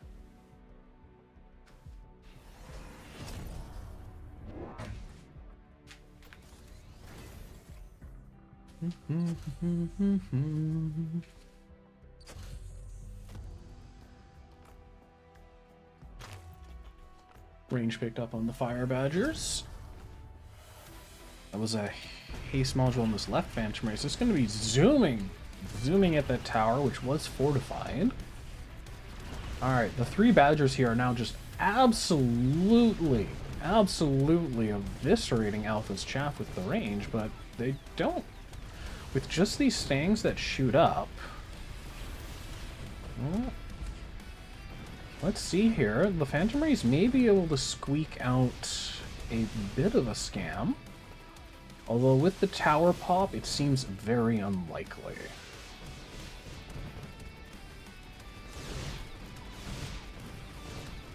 Yeah. Alright. And that's a round win for Pingxi, striking back with a good amount of damage. Levels available on the Phantom Rays, very scary. Wasp could make sense for both players. Stormcaller, potentially, I guess. Phoenix are also looking decent for Pingxi, but looks like Pingxi takes the Wasps and Alpha the Phoenix. That is very fast armor on this level 2 Phantom Rays. So the Stangs are going to be dropped down to 1 damage, and the Wasps are down to 100 per shot, so still a lot less. 1-1 already on the board for Pingxi. Phoenix just added in for some extra DPS right up front.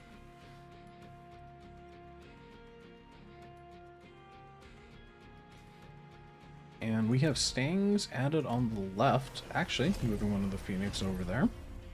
So they should be able to still get into the tower and take that out quite quickly.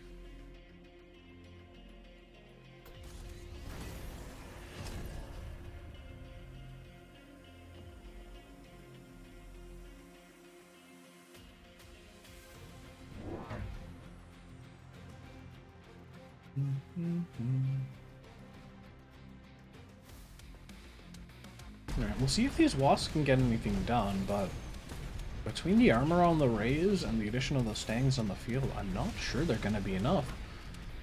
Although, this whole left side flank, or left side push for Alpha is getting sucked into the main fight here, so they're not actually able to get to the turret.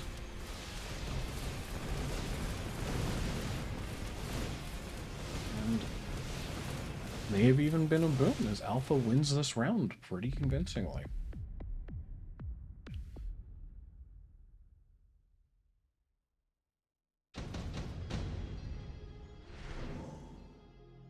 Lightning Storm, insta-collect for Pingxi.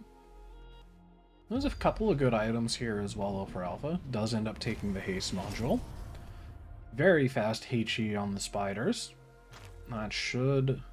I would expect them to more or less match the Fire Badger clear, or be the tiniest bit behind. Just with how short this is, the Fire Badger's having a great time of things. Extra Tarantula on the left, and there is that beacon into the tower. So they did recognize the same thing we saw, which, you know, just getting sucked into the battle isn't what he wants. He wants that tower. 1 shield coming down for Alpha. Marksman added for Pingxi. As well as a bubble. 2 bubbles, in fact.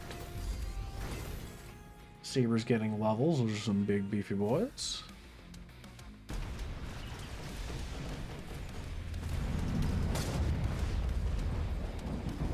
So, the investment into that storm, you would expect Pingxi to win this round. If they don't, they're going to be very far behind, but it looks like they had just enough stall on the left there. They're able to clean up most of Alpha's forces. And these marksmen and stangs should be able to clean up the rest of the board. The question is Pingxi's board in a good enough state without the storm? I suspect it is, but hard to tell for sure. Whoa, what was that? Sandworm, insta-click. Looks like they want to play that. Sandworm or is looking probably okay for Pingxi as well. Could also go Farseer if he's still concerned about anti-air. Farseer on the left could be a nice addition. Alright. Worm, temp range. Extra phantom ray added. And they did, Pingxi did indeed go for the sandworm. Just a solid all-around tank. Extra sandworm for Alpha. What are these guys running on their worms? Got Mechabellum, Burrow, Armor Replicate for Alpha, and Mechabellum, Strike Replicate, and Armor for Pingxi. So we'll see if Pingxi wants to get into the more carry worm setup with Strike. They don't have a ton of other DPS actually set up yet, so it wouldn't be surprising, but still, most people usually just click Mechabellum and call it a day.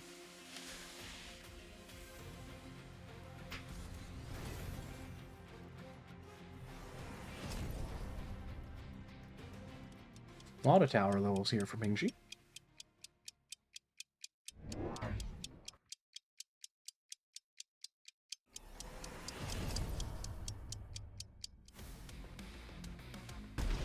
And speed and range for both. Alright, so Fire Badgers are still doing pretty good on the clear.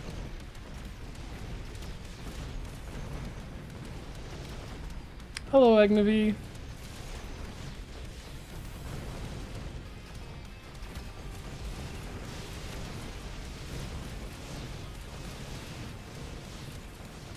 Yeah, we watched your games earlier. It was a good job. You got yeah, you 2-0'd. Well played, well played. Alright, round win for Alpha there.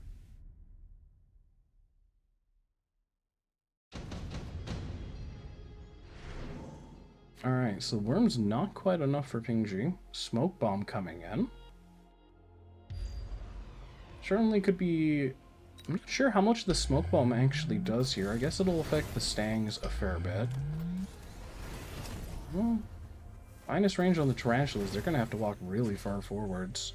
Doesn't look like Alpha picked up anything there. Just skip.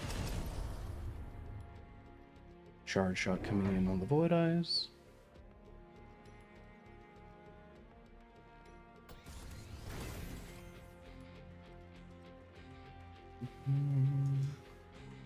We'll see if Alpha decides to shield. Without, I am worried about the safety of both the Tarantulas and these Void Eyes. Oh, no. Yeah, thank you, Agneviy. It's been a lot of fun. And yeah, no, thank you guys for playing, and definitely thank Play Archer for setting this up. Goodness. Goodness. Alright. Mechabellum for both on the worms makes sense. Ah, regen on the sandworm for Alpha.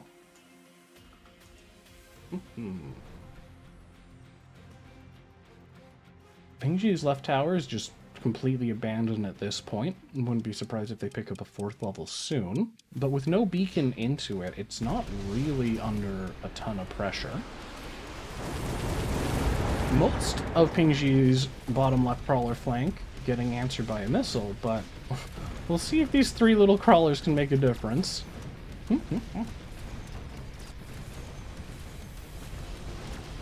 Okay. Looks like the cloud helped out quite a bit, and this crawler flank actually did preventing a tower pop, giving a nice cleanup for Pingxi. And both of them at 2k.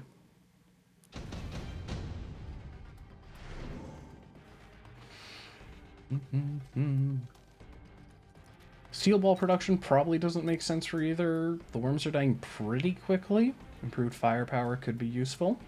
Well, Alpha does decide to pick up the steel ball and Pingxi the mothership drone. So, steel ball production on this level 1 worm. I'm curious to see how many rounds of production it's going to get. Mothership coming in. Range on the Stangs, marksman levels. I believe AA was already picked up on the marksman, or did he click it at this round?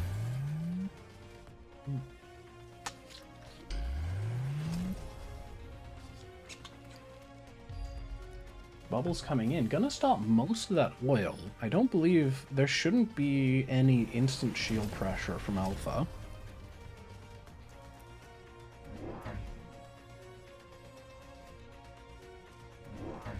Whole bunch of missiles at the back here for Alpha.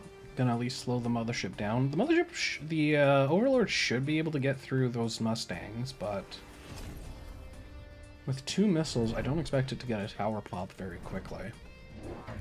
Then you know, I'm not certain. If a unit gets hit by 2 missiles, does the slow time stack? I don't believe it does.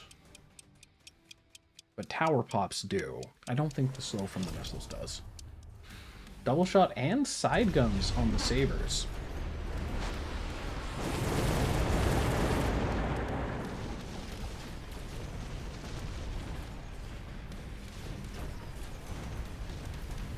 You know what? Color me wrong. That Overlord drop is getting cleaned up pretty quick. Ooh. With the beacon, the fast tower pop by Alpha. But is it enough? This death ball by Pingxi is just refusing to die. The Badger Marksman. Just under 1,000 health for Alpha. This is an extraordinarily dangerous situation. I'm not sure offhand. Whoa! Incendiary bomb. If that doesn't get bubbled, that'll help a lot for sure. Acid picked up for Pingxi. Makes sense, just wants to really chunk through those worms. Okay, shield's coming down. Will at least block some of that fire, but it's still going to get most of Pingxi's chaff. Mustang levels coming in, temp, range, and speed. I'm expecting to see loans. Bubbles coming in will block most of that acid, so that's good.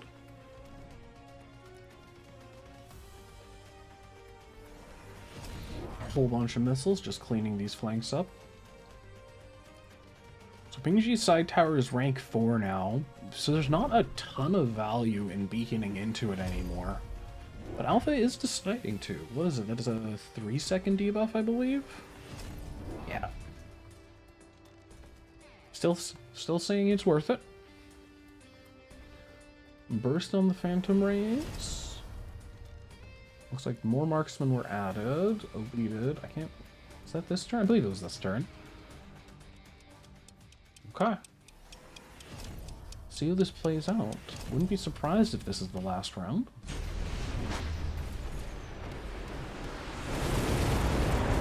Acid and fire hitting the field.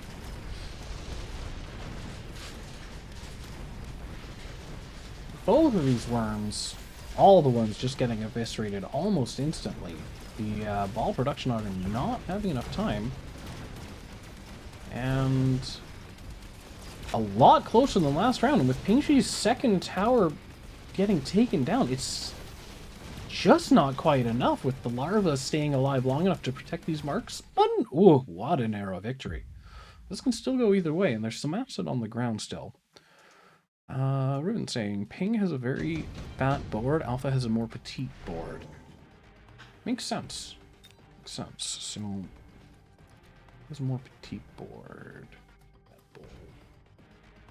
Do you mean just in terms of unit size, health? Makes sense. Overlord with Photon coming in, although the Photon is not going to grab those worms. And this is the one that I'm really scared about with the asset. But still, going to help everything else to stay alive. Lightning Storm is back up for Pingxi. Also takes the boat from the drop.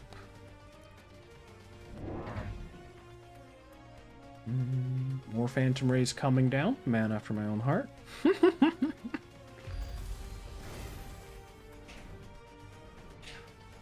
Looks like Pingxi just wants to have the Overlord on the board for the DPS.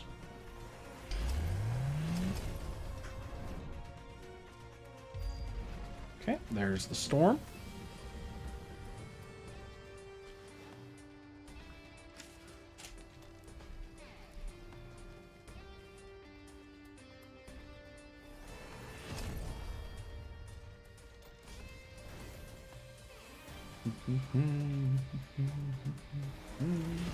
Ignite picked up on the Fire Badgers? I think that was this round. Sorry, I blinked and felt like I missed it.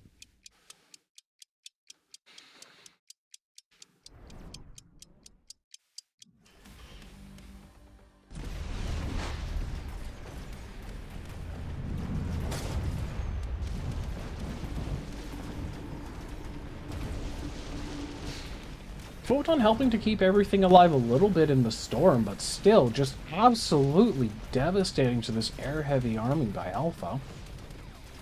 Power Pop comes in, but it's just not enough.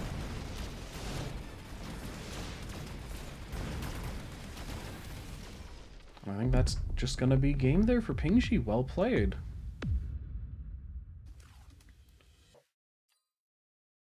Oh, no, we're in Erconu Evil. Okay. I guess Lordwar Apotekariy is just also happening at the same time. Okay. Okie dokie. Let's see what we got here. Looks like good mixture of aggro and standard packs available for both players.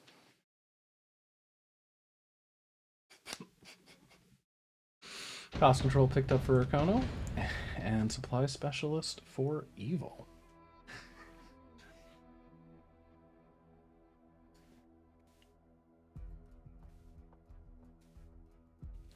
Saber Fang, or sorry, goodness, Tarantula Fang for Erconu, Saber Crawler for Evil.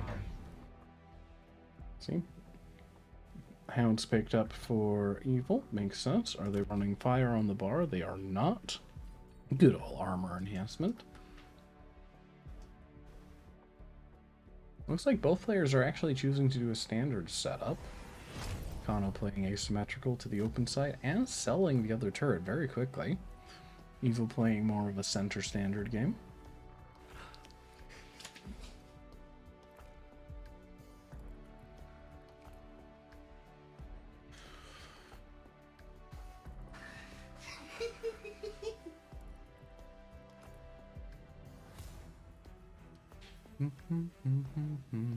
Erconu really taking his time to think what he wants added to the board. He is missing DPS.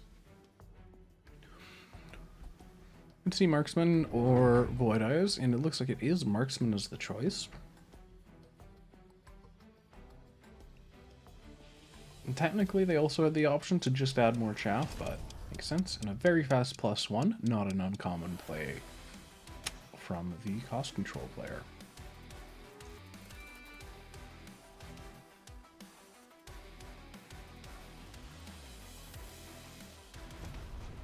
So, would expect the chaff player to be a little bit better for Erconu here, but his left Tarantula getting insta-locked by the Saber.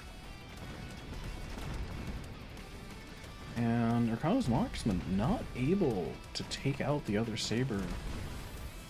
This is looking like it's going to be a round win for Evil. Unless the Fangs take out one Saber. Does the Marksman have enough time to actually get through the second? Looks like just barely, but the Hounds do clean it out.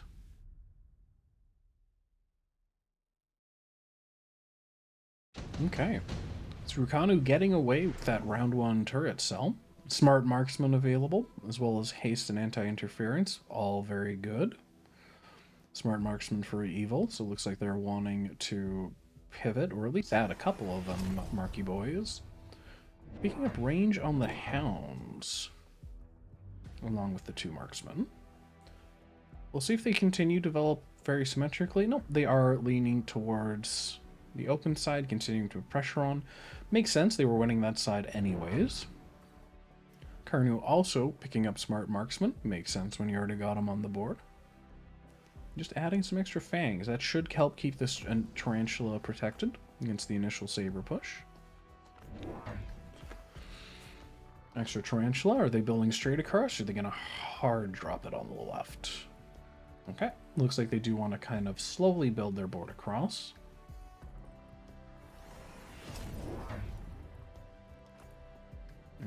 Grabbing the extra fang. Evil, not quite as much money. Not able to get the third unit drop this round. Cost control can do some very wild things early for sure. Okay, so without the tarantula getting just insta-jibbed, hopefully this should go a little bit better for Erconu. Marksman added on. Evil. So, Marksman getting a very quick lock onto that saber. And with the tarantula on the left staying alive, are able to clear out, keep the crawlers off of that Marksman's back. So that's going to be one saber going down at least. Still, whole battle's playing out very much so in Evil's favor again.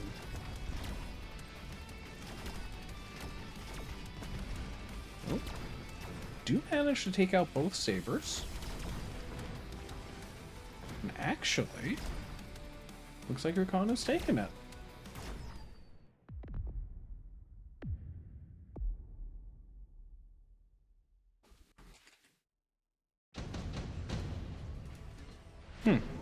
There's something amusing to me about both of the players in this tournament with E names getting matched up together in the first round. Scorpion coming out for Evil. Makes sense. Could see Scorpion or Phoenix from Erconu. Scorpion making a little bit more sense with the Marksman already developed, but Phoenix is still fine. Levels available for Erconu's Marksman, not available for Evil. Mustangs the choice, as well as these Hound levels. Range finally coming in for the Tarantula is going to help out a lot. Scorpion going to help round out some DPS. An early Fang level. They're running AP and Ignite, but not Mech Rage. I don't know if I've ever seen AP on a Fang bar without Mech Rage. Certainly unusual. Both of them running pure DPS Scorpion.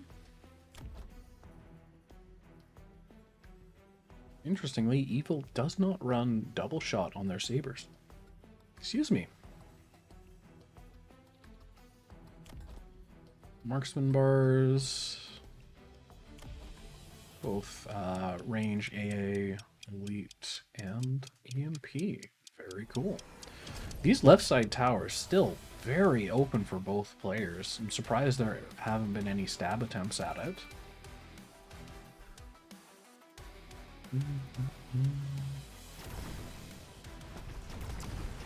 The Saber on the right still getting insta-locked by the Marksman. And being level 2 now, the Marksman's going to get through really quick. Saber on the left also getting locked by the Marksman super fast. Expecting Erconu to take this round as well.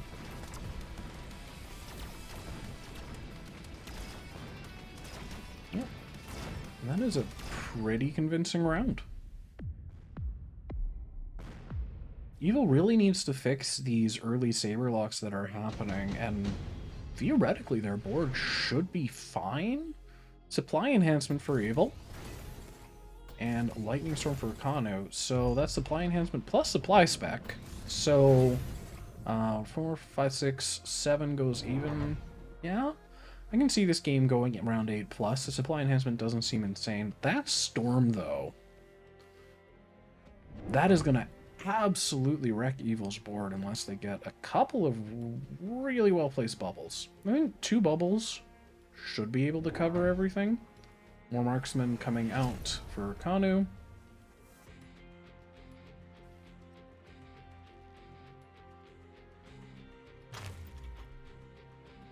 Oh, there was a cell. What got sold?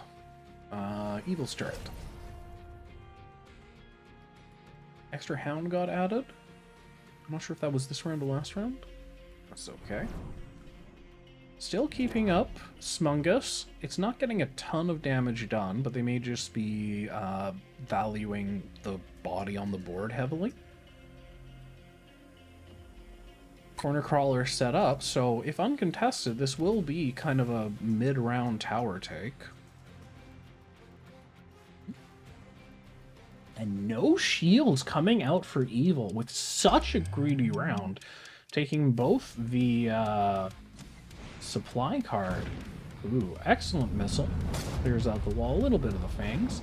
This storm is just wrecking house. Half the Mustangs gone. All the Mustangs, save one lonely little tank, gone. Still getting these fast locks on the Sabres. This is a quick round and a lot of tempo coming out from erconu.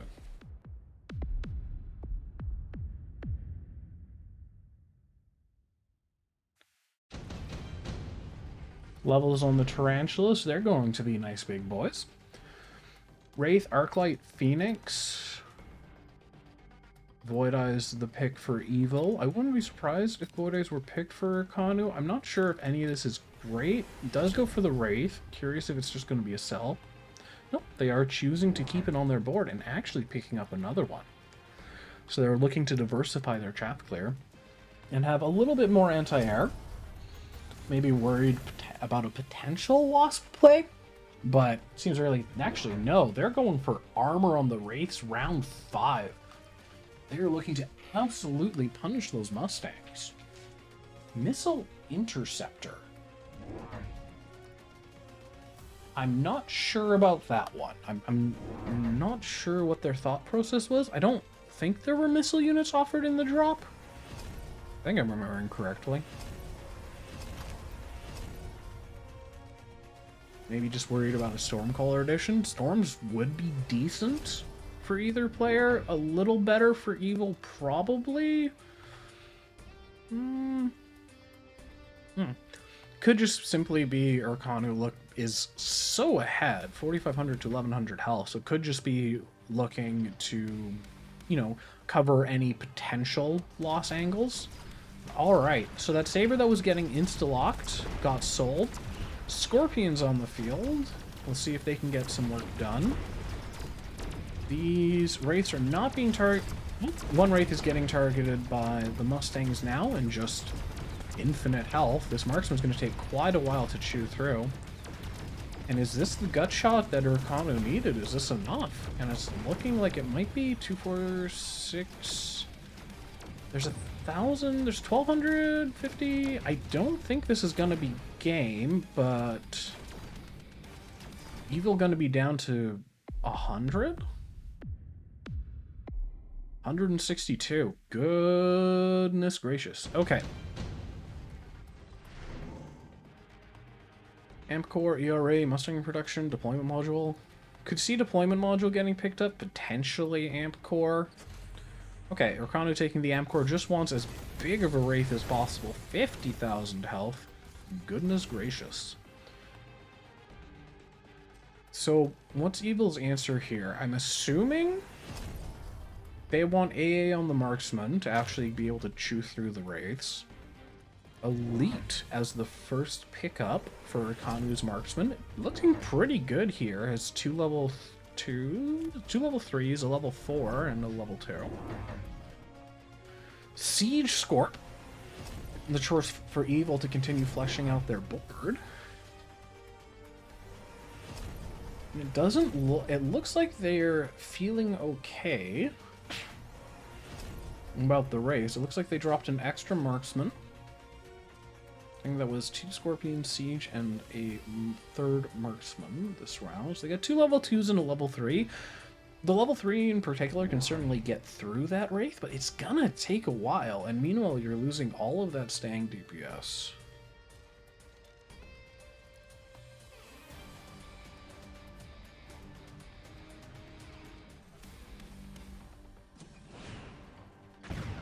Missile clearing the wall. And the siege fire begins. Oh. Wraith on the right, pretty open, but it doesn't look like the Marksman's leaning in that direction.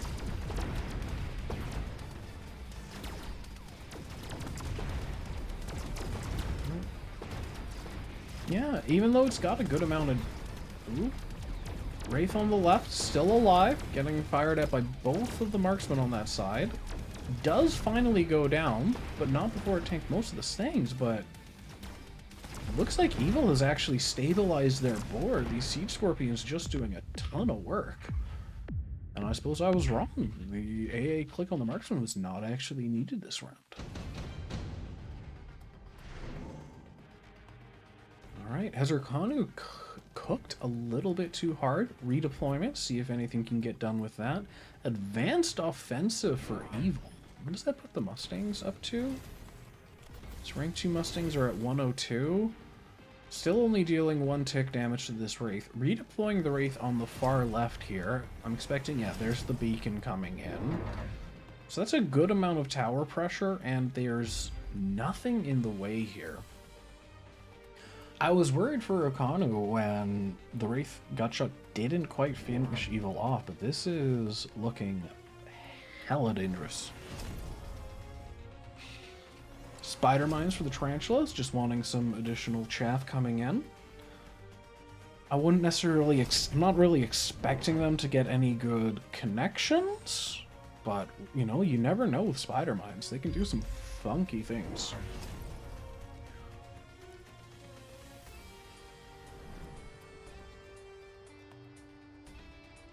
Oil for Evil. Gonna slow down the crawlers a bit.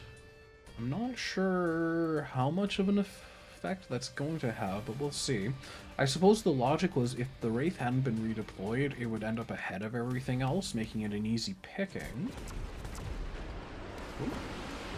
Crawlers getting missiled there does open the Wraith up to this level 2 marksman, who might be able to get it done. Ooh, this is gonna be... This is close, actually. Oh, tower! Tower!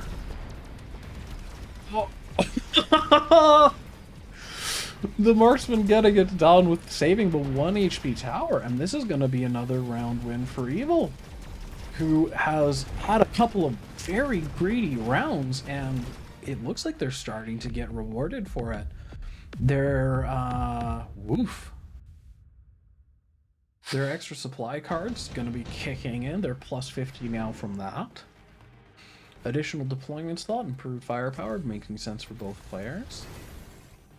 Efficient giant manufacturing, it's a little late in the game for that. This next round is likely the last.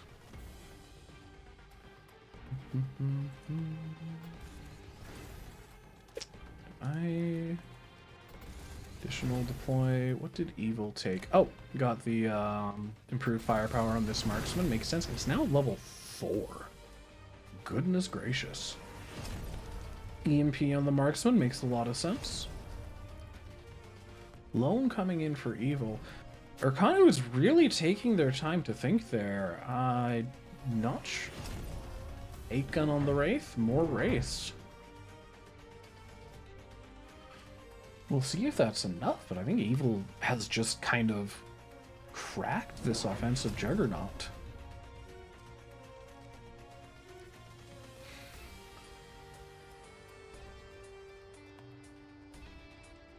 Placing the Wraith a little bit further back on the left flank. Makes sense with the oil there. Don't want to get too just disjointed and just in the Wraith. 1-1, early upgrades for both players. Wraith Beacon on the right. Could see that potentially getting in, but it's got a lot to chew through. Again, just clearing this wall over and over with the missile.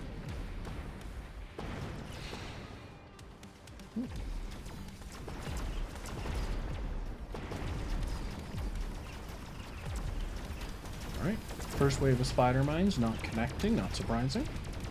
These Wraiths are just getting picked off so fast by these marksmen. Who needs AA? Just wreck them anyways.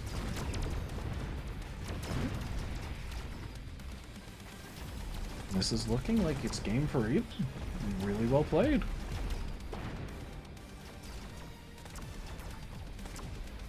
Jog this down as we go. So, Evil is 1-0 here.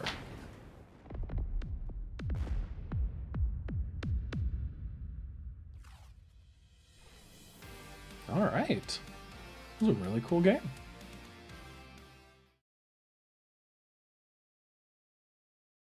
Alright. Packs for both players. Looks like they're mostly aggressive packs for Evil. Erconu picking Aerial Spec with Saber Crawler, and Evil picking Training with Tarantula Crawler. We'll see if he plays those on the line or plays them more standard. I always get scared trying to play Tarantulas on the line against Sabers. And Erconu is indeed playing Saber on the line. So, standard Tarantulas coming out of Evil. Probably a little bit better for them than if he had tried to headbutt. Void Eye is excellent early DPS, especially against these Sabers. So I like that pickup. Marksman just take a bit too long early. Looks like we have Arc Lights as the chaff clear of choice for Erconu. They do have a little bit of a tied-in box here. You can see if that comes into play later.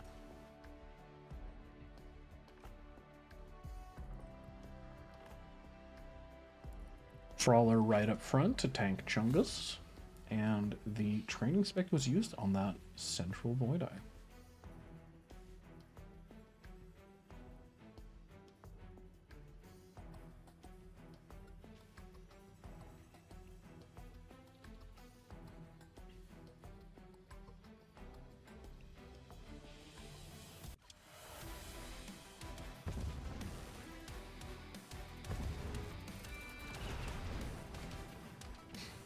Chungus taking out very, very quickly. Crawlers are making it up front in time to cover the Tarantulas and Void Eyes.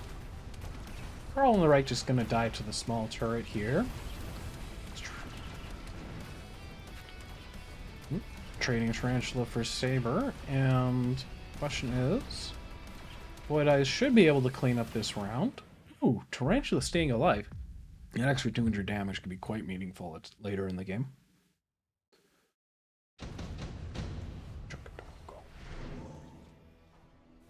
Alright, Marksman, Stormcaller, Phantom Ray, Rhino. Marksman the pickup for Evil. Getting the rank 3 Marksman out, just getting that Orange Man, even on aggro, can often be really, really nice, but choosing to go for the Phantom Rays. Good man, good man.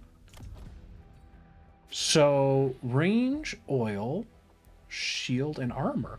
I don't usually see range on Phantom Ray boards without either HE or burst. So that's a little curious to me, but the oil being out is neat. So I guess they're just looking for some air DPS. This Orange Man should have no problems. Actually, one-shots each of these Phantom Rays. Missile coming in for Evil. Is worried about some sort of fast play. I think that missile just... Oh!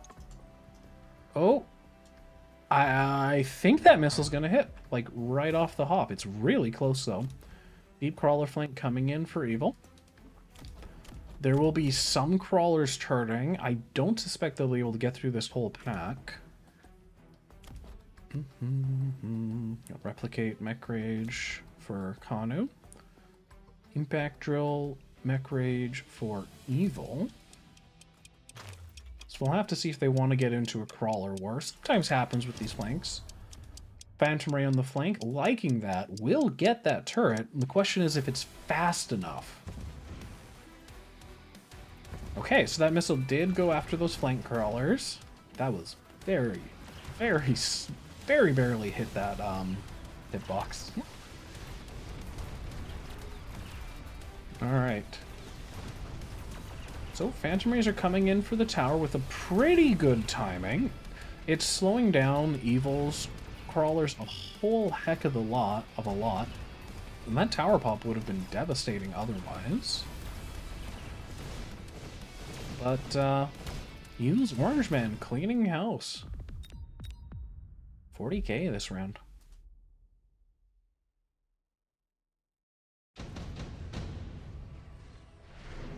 Alright, Laser Sights, Insta-Click for Evil, Erconu, lots of great spells.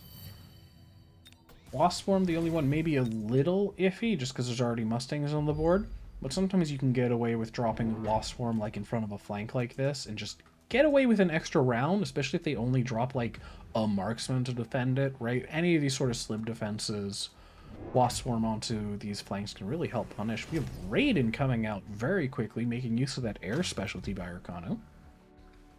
This missile won't kill the Void Eyes, but it will damage everything.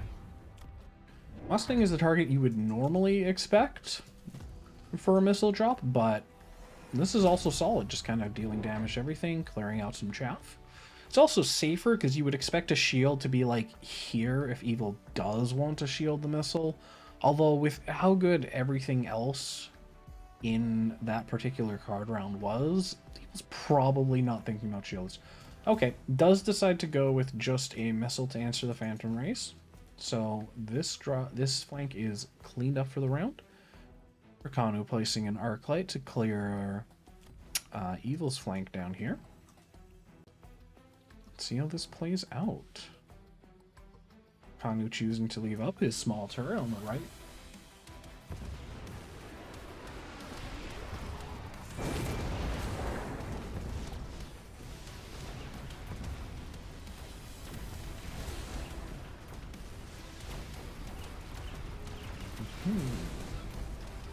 Okay, marksman on the right is going to get this tower at some point.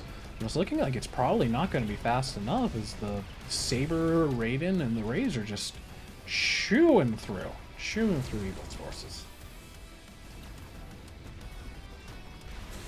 Oh, there is the tower pop by Evil. There's enough crawlers here that the Orange Man isn't going to be able to take out the Raiden. Is over the Raiden's been locked onto, and there is a sneaky tower take by those 4 crawlers. Okay, taking out that Raiden saved a whole lot of health for Evil. But still, erconu got that round, and didn't really have to do anything too sneaky to do it. ER Marksman from Evil, always nice. You get to just not click the range button in games like this. You can still click it, but don't have to anymore. Acid, the choice for erconu. Gonna help him get through even faster. Curious if erconu is gonna level that tower. Leveling up the backpack of crawlers.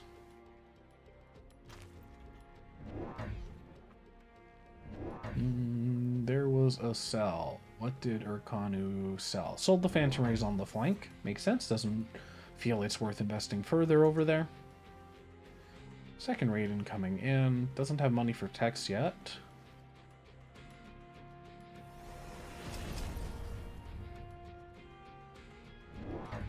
Evil did take the laser sight for the Orange Man earlier, so with the ER card, it's already got 190 meters of range with no upgrades.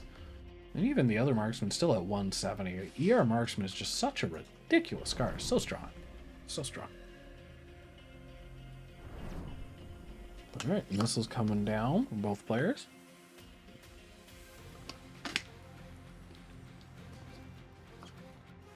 We got range on the tarantulas. Ooh, that was this round.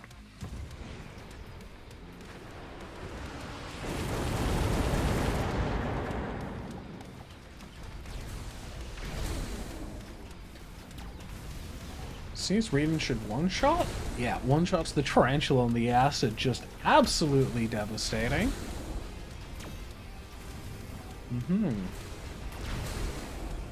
Hey Cowgang, welcome to the stream. Rather than saying acid, but it's so expensive, for sure, it is a very expensive spell. Did help get through everything a little bit quicker.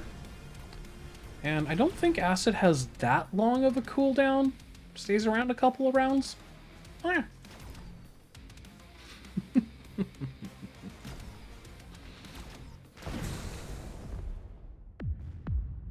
Is acid 2? No, it's a 3-round cooldown, I believe. Yeah, 3-round cooldown. That's not terrible, so it'll be back up 8. Wasp Swarm for Evil. Strikehound offered. Don't expect that one. Wasp Swarm for both. Evil playing Wasp Swarm defensively just wants any support they can get for this line. Clicking AA for against the Mustangs.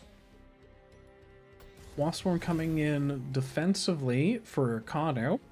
I'm surprised they're not playing it here. These towers are very, very vulnerable. But, yeah. Range coming in for the arc lights. Level on the Raiden.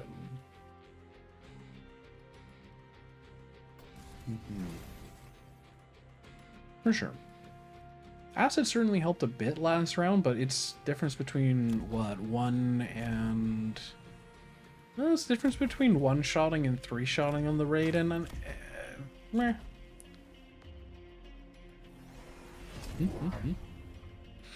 Extra pack of Mustangs getting added.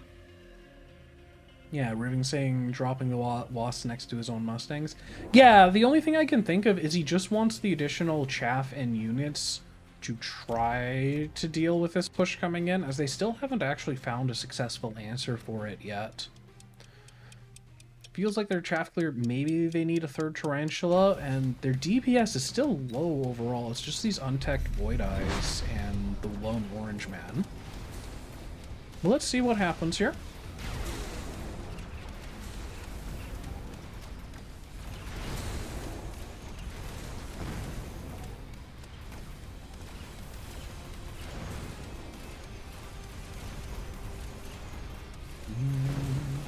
So, Wasp's helping tank a bit, and actually giving the Orange Man time enough to get through that Raiden.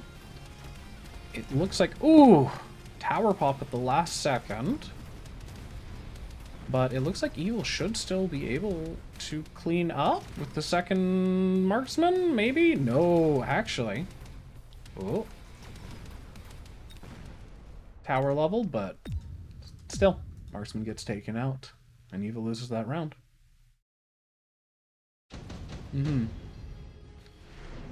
Riven saying the open tower here would have been an easy target for the Wasp drop. For sure, that's what I was expecting the Wasp to be targeting. Like, there's a few angles you could take to get into it. Farseer picked up for Evil, still wants a little bit more support with the anti-air. Potentially later can drop Photon before that next acid round comes up. They're kind of taking their time to really think about what they want here. Taking the steel balls. Wondering if they're gonna... Yeah, I'm wondering if they're wanting to take a stab at this tower over here. Alright. Crawler and Mustang gonna get taken out by this missile strike. It's an excellent strike. Temp range picked up for Evil. What else are they getting? Just some... They already had that chaff. Rank 3 Crawler down here. This flank is 100% answered. Okay, so balls and sledges on the flank. Oil coming in to slow everything down. That'll help out quite a lot. Arclight added. This tower is still vulnerable, and this tower is vulnerable. I guess it's level 2, so it's not so vulnerable to like a Stormcaller play, but if we see a higher level Stormcaller in a drop, they're gonna need to do something about that. +1 defense, and for erconu, and +2 attack for Evil.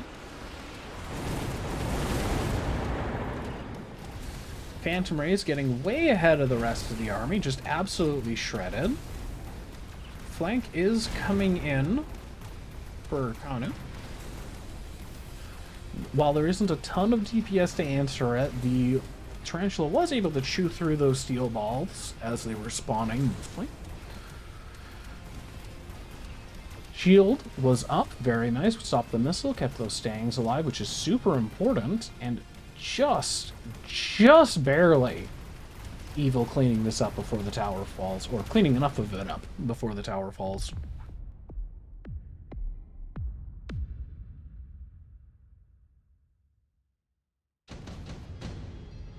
Coming into round 7 here. Barrier, Photon, Ampcore, another missile strike. Few good options. erconu taking the Photon and missile strike for Evil. Just taking the Photon for the stats. Wouldn't expect EMP out this round. Excuse me. Actually, these sledges on the flank managed to level. Very surprised about that. Not a big pack of Mustangs there. Rank 3 gets AP. Up at 200 damage a shot. 133 for the rank 2 pack. These rank 3 crawlers going to get taken out by the missile. They haven't been getting a ton of work done, but still, you know, you take what you can get. Third Raiden coming in. Still only one level... Or, actually, no, sorry. 2 of the Raidens have gotten up to level 2. This tower, still no level. Still just a single Arclight defending it. Very, very vulnerable, but it looks like Evil is still more concerned about this push up the front. Really wanting to answer that. Does grab an extra pack of Mustangs, and with AP... and +2 attack on the board, starts with 66. It's a heck of a lot of damage. Mechabellum coming out for the balls. Alright. So I'm concerned about these steel balls on the flank. Evil didn't quite answer it with anything. Guess they're hoping the Void Eyes are enough. And actually it's looking like they're going to be able to do the job, as the oil will slow down the crawlers enough to where the Void Eyes are able to freely shoot at the balls.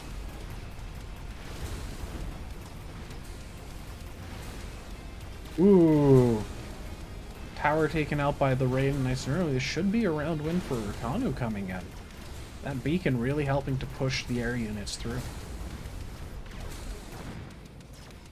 And just beaconing that extra Raiden over really made the difference there.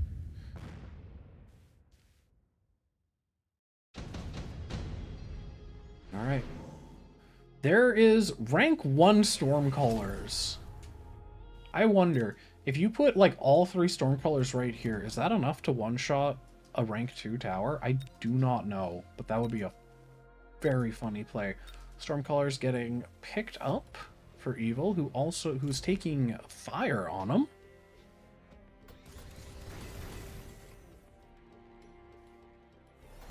But boat. No.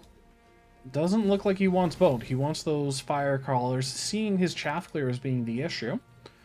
Boat would make a lot of sense for erconu.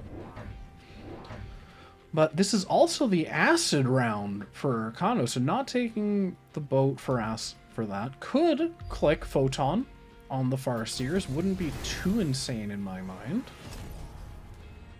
You've got elite Arclights coming up. No. Yeah, Riven saying boat is good. You need the Photon? For sure. For sure. And we'll see if he clicks it on the Farseer. Or if he just guesses correctly and shields the acid. There's like 2 shields, maybe 3 here. Does the acid get anything done, actually? Boat is also just good in general, for sure. And any extra DPS against these Raidens would be very welcome.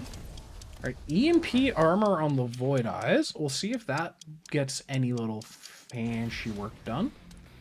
And acid forgotten by erconu. No shields for Evil would have been absolutely devastating. Fire callers landing. And this chaff is just long for the roll. There's a single rank 1 Rhino. That's not going to live.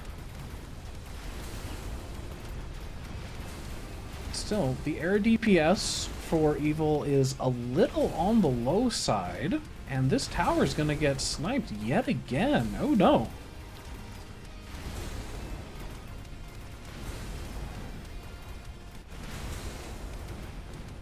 Alright, looks like the Raidens are going to get to clean everything. Oh, no. Is that enough? With the right side forces coming in, Evil does manage to clean up the round.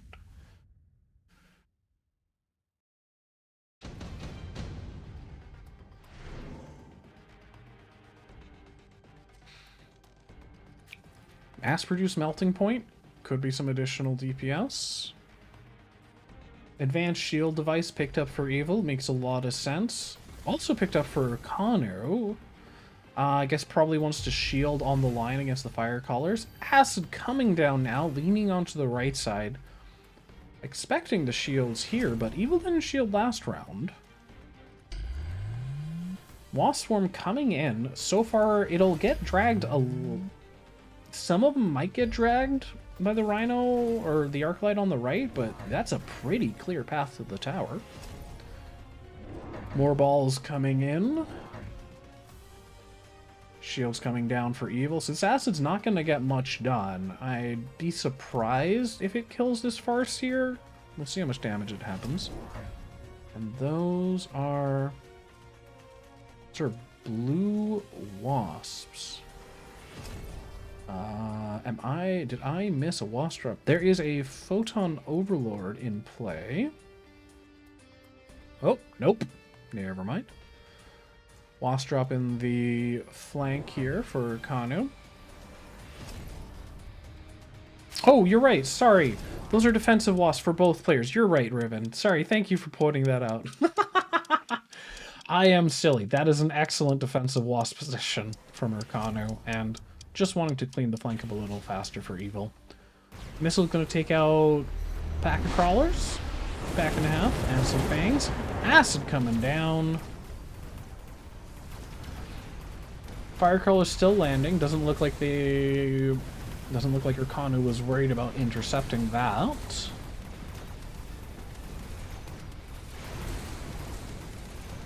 Yeah, Riven saying it would make sense if the two drop places were flipped around. For sure. I think that's why I just assumed, like, I just didn't even, like, register the color. I'm like, oh, these plays just make complete sense.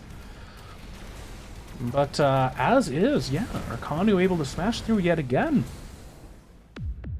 It's still not game. These haven't been super high damage rounds, but with only 1,000 health left, any round could end this game now. Laser sights, insta-click for both. Oil back up for Evil. You would want the oil to slow here, but it's going to end up extending the fire. Missile to take out the rank 3 crawler. There's some big Arclights coming in. A whole bunch of level 3s and a level 4. AP taken on the fangs. I suppose just wanting to chaff clear a little bit more with them, or perhaps just to help answer the balls. You know, 18k damage on a fang. I'm assuming the AP was actually taken last round and I missed it. Plus some defense coming in. There's the oil. That's going to get lit by the fire callers.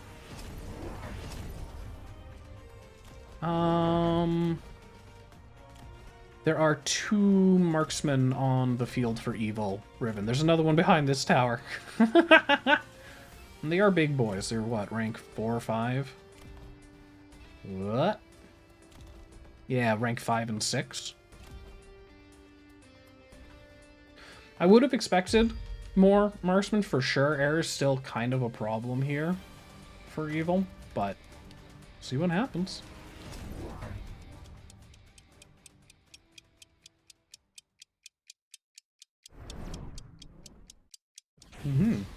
I'm a big saber at this point. Alright, Photon coming down. Most of the troops ignoring the acid. Phantom Rays again pulling ahead. Not a ton of ground fire. It hasn't spread the furthest, so a bunch of crawlers still making it through. Still, chaff clear pretty good for Evil, but these balls are being a real problem. There's no real splash DPS for Evil. That's a tower, and I think that's just gonna be game. These balls just at a certain point become overwhelming. Just best chaff in the game with mech dev, straight up. And that's game for Erconu. Well played. So that we are 1-1 Evil Erconu. Alright, into Erconu Evil, game 3. See what packs they're taking. So we got supply spec for Evil with Fang and Balls, and training spec for Erconu with some Tarantulas and Marksman. Got a different map this time too. We're not in Forest Eye. Was that last one training base? I think that might have been training. Ah, whatever. Alright. Evil setting up for some standard balls. playing ASIM onto the Chungus side without his own wall. I wouldn't be expecting erconu to play aggressively with this pack, but it's certainly an option. And it looks like they are actually choosing to play an aggressive game on that side. Okay. So Evil making a really good call, placing both the balls over there. Does place a Void Eye on each side.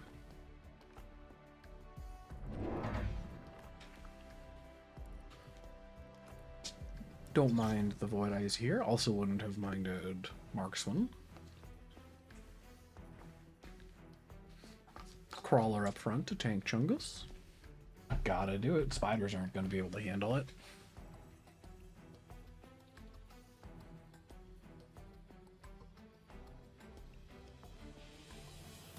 So, erconu choosing to use the training spec money to actually sell off the wall and not the small turret on the side he's pushing.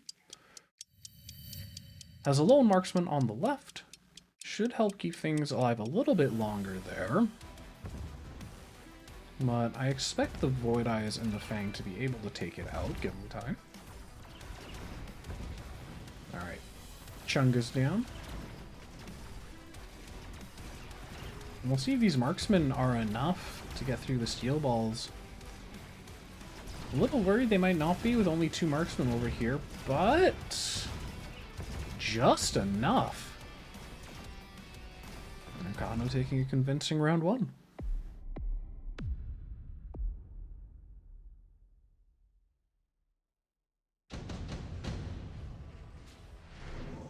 Alright, what do we got? ER Vulcan, Beacon, mass-produced Scorpion, certainly playable. ER Saber I wouldn't expect here, not without any Sabers on the board for sure. ER Vulcan could be playable, technically. But without Hounds on the board to maybe do like a Firehound play into, it wouldn't make sense for Evil, so he skips it, goes for the Mobile Beacon. erconu, already has Tarantulas established, things are going fine, so I'm assuming they just click either the Beacon or Scorpion. Skip, also okay, but the 50 cost Beacon, it's hard to turn that down. Fire Badgers, the Chavalier of choice for Evil. Looks like it was a skip for erconu, getting a Phoenix out nice and quick, leveling the Tarantula. Sold the small turret. Got an extra unit of Void Eyes here for Evil and extra Fang.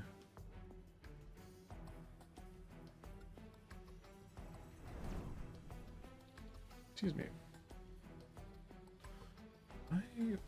I thought Evil put 3 units down this round. Oh, it was the 3rd Fang. Yeah. Alright, we'll see if the Tarantulas can clean up the Fangs. Could give erconu a cheap little scam, but these Fire Badgers love playing into crawlers. Goodness gracious, they just chew them up. I'm suspecting the second pack of Fangs is going to be more than enough to take out this Phoenix. Yep. Tarantula getting taken out just a bit too fast, although the Fangs are actually kind of being left out to dry here.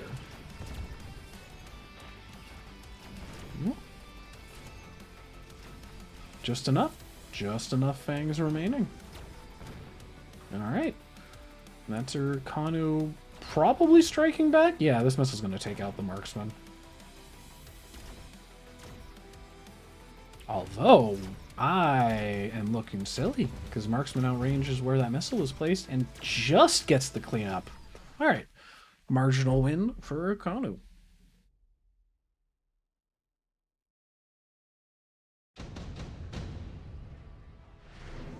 Additional deployment slot, insta-click by both players. Makes sense here, we're going to have a lot of small units coming out. Round 3, it's hard to not take it, right? Even if you were thinking of playing Giants. Mustangs coming out. little bit more secure of an answer than the Fangs into the Phoenix, and always just nice to have some Mustangs on the field. Another Fire Badger out. And selling off Chungus to get an extra unit of Void Eyes. Evil's defense is looking pretty solid here, and without a significant investment on the left. Ooh, that's another missile up there, so no, this tower is very safe for Evil. We do, however, have a level 3 Tarantula out already. This is a big boy.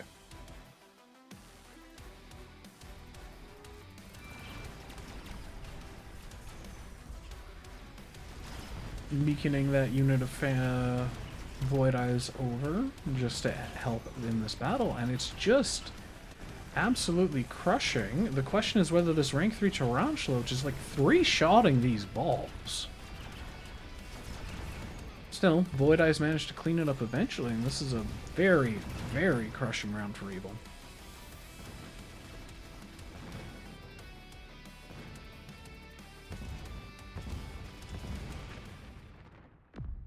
Alright, and with that missile, that's the round. The question is, does Evil continue spending on missiles on that side? Whoa! Insta-pick on the 2 squads of Wasps for Evil. Looking pretty good. Nothing really on Erconu's board can answer it. There is a level 2 Typhoon in the drop, though. I could see that being taken. Erconu chooses to take the Phantom Rays. And we got on the Wasp bar, ranged AA, EMP, and ground spec.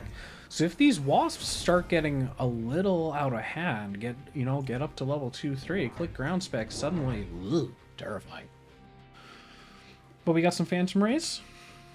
We got some extra Tarantula coming in.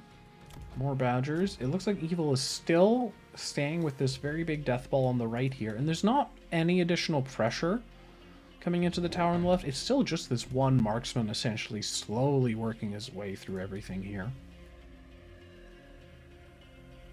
I wouldn't mind necessarily seeing maybe just a bit of a crawler pull from Erconu just to mess up Evil's formation a bit. Alright. Moving the Mustang over to the left as well as one of the Fire Badgers. This tower is very secure now. Let's see what happens.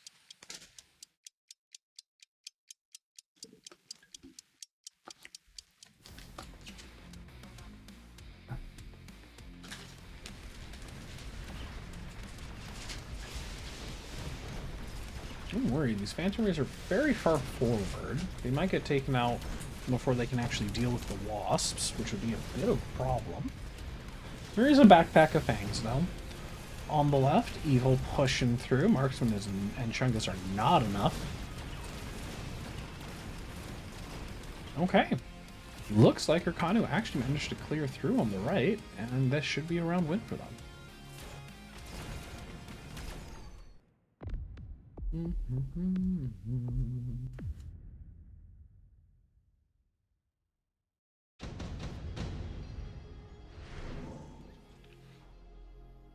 Incendiary bomb being picked up makes sense for both. 41,000 on this tarantula. These tarantulas doing a heck of a lot of damage.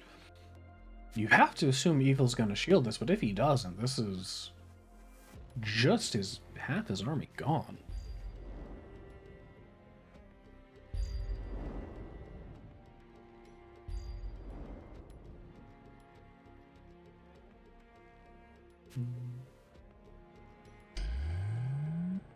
Shields coming out by Erconu is gonna stop a little bit of the fire landing, but certainly not enough. Farseers coming out for Evil. Not a bad response to Phantom Rays, just kind of help round out his anti-air in general, just decent all-rounders. Armor coming in for the Phantom Rays, really identifying the Mustangs as a problem unit that needs to get tanked up. Only 7,000 damage, though. There's not a ton coming out from them. So I guess they really are just wanting to play Sky Tank.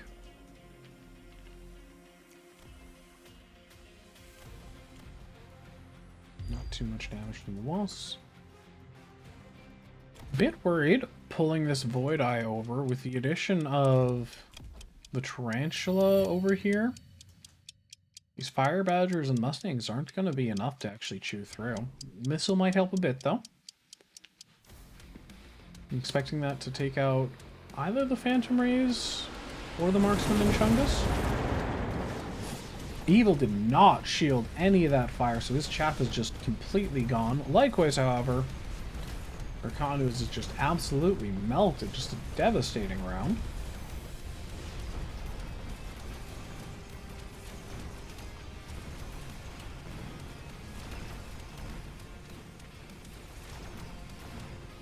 Yeah, fire's certainly better for erconu here. Just gets a lot more value from it, so it makes sense they get this round.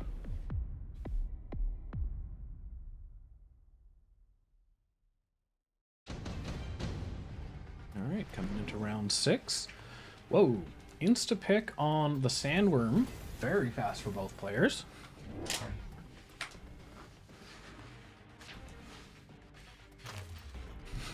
Sell on the Sandworm for Evil.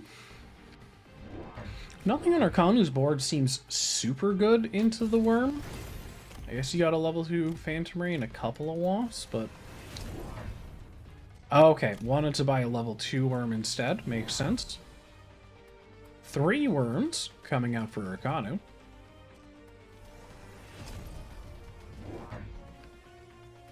Rank 2 Farseer. Just wanting to add it over to the left, continuing to get a decent spread. Worm in the absolute corner should help tank a fair bit. Steel Balls already being on the field means I'm expecting Evil to do okay into the worms. Although this oil, it's possible that these badgers are going to self-light the oil on this crawler pack. And that's going to take out these stangs and a fair amount of Evil's chaff.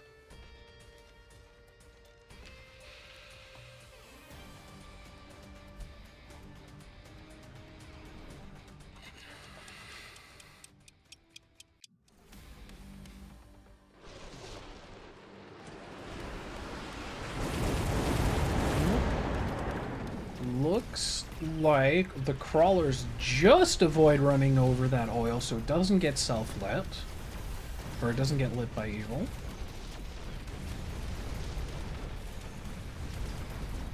Alright, Balls taking, absolutely shredding that worm. Farseer is destroying the one in the middle. Left side is pushing through for erconu, however. Gets a turret pop, which is helping this big tarantula. Is just, ooh, 101,000 with only range upgrade, level 3. What a beast. And things are looking pretty bad for Evil. I'm not sure right now what they can actually do to kind of round this board out and get a win. It just seems like there's a lot of problems. And an absorption module for his worm is going to help a lot. Absolutely. There are no levels for ercanu's worms, so Vulcan's Descent. Erconu wanting a big flank there. That should pull, I imagine, the Fangs Crawler, some of it maybe? We'll have to see how much gets pulled. I imagine some does. But the Vulcan will certainly get access to the tower, and if nothing else, it'll help open up quicker for this Worm and Ray. Mechdiv coming out on the worms, and Ignite for Evil. I didn't think they really had too many problems with the worms, but still, Ignite's a cheap upgrade. It's a nice click. Range on the Farseers. More Farseers. Rank 4 Tarantula. 2 damage.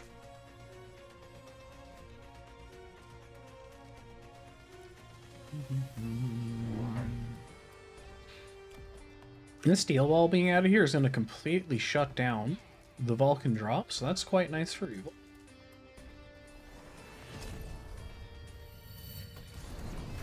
Lone coming in for erconu, both players. Alright, I'm not sure if I'm a believer in the Farseers here, but we'll have to see what happens. Effective looking pretty strong.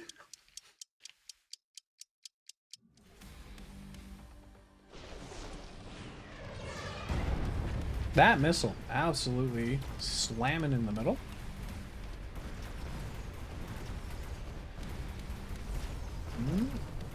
Looks like the Vulcan actually gets through the steel balls. So it's going to be able to just march onto the turret, but these Phantom Rays and Worm are going to pop it much quicker. The level 2 regen Worm, or, oof, staying alive for quite a while, but with this tower buff, is going to get chewed through.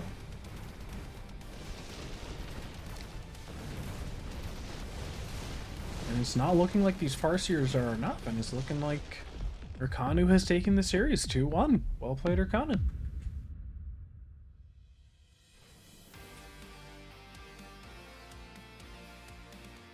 Alright. Alright, we are round 8, Lordwar Apotekariy. Okay, let's take a look at these boards. We got ER Mountains and we got Siege Scorpions. A whole bunch of Mustangs and Chaff. We got Tarantulas without any upgrades. We got a rank 3 with Absorb. That is a big Scorpion. Good lord.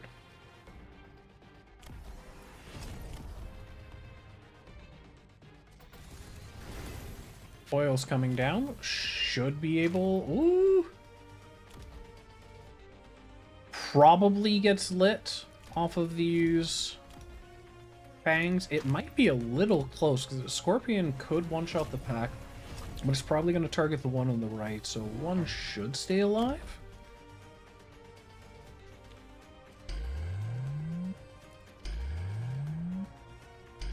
Bubbles coming down. 2 trainings available for Apotekariy, not used this round.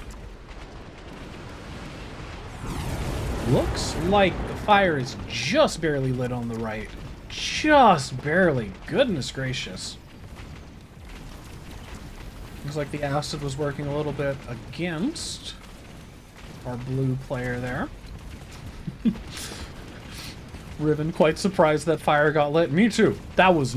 I did not expect that one, but the fact that it got lit there, these mountains are just crushing through.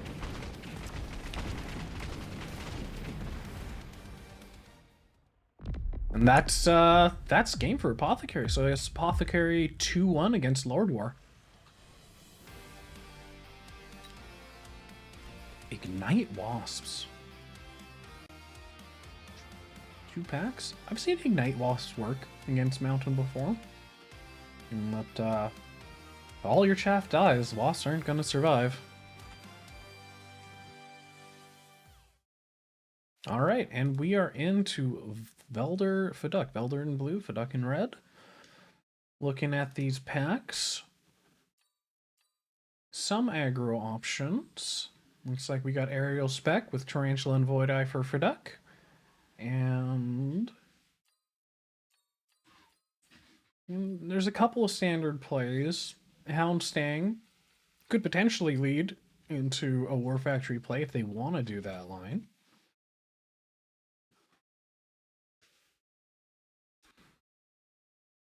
But it doesn't look like they've selected in time. Are they just going to get RNG to pack?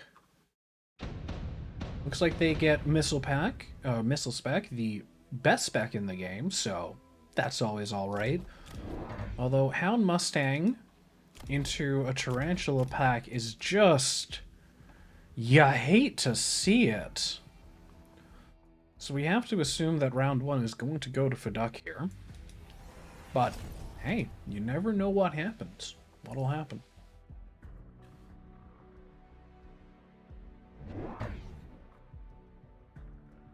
Alright. Splitting up the Hounds and Stangs. Certainly as Velder, you'd be expecting the Tarantulas to be set up on the right there. You know, getting through the little turret is a lot easier than getting through a wall in Chungus. Plus, you could use a pack of Void Eyes. You could use a Tarantula, but you probably would prefer to use a pack of Void Eyes to tank the little turret.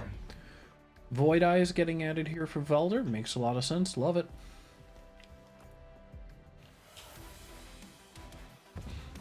Alright, so not quite a crossfire, but most of Velder's forces, or it's about a half of them are coming through, but these tarantulas and voids are just gonna shred through these light units. There's just not a chance. It almost looks like the tarantulas alone could take this.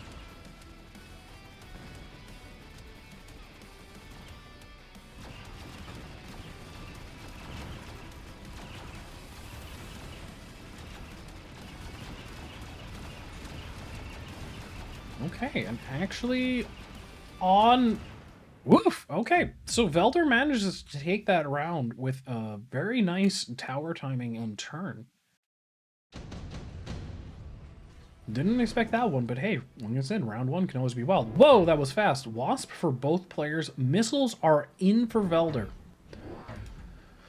And there are some very vulnerable units on the line. That missile makes a lot of sense. You know, it's either that or the other one. And we got Wasp flanks coming in from Fduch. Don't have ground spec. But also no jump drives. This is a really interesting Wasp flank. We'll have to see if they continue committing Wasps or how they want to play this. It is possible to gospel without ground spec, but you really do want it if that's the game plan you're going for. Shield coming in should keep all of the Void Eyes alive, and maybe like one or two Fangs. So, bit lucky on the shield, leaning towards the side with the missile rather than there. But still, missile gets a bit of value. Big pull by the crawler in the bottom, and that just completely opens this tower path for the Wasps to get in. Ooh.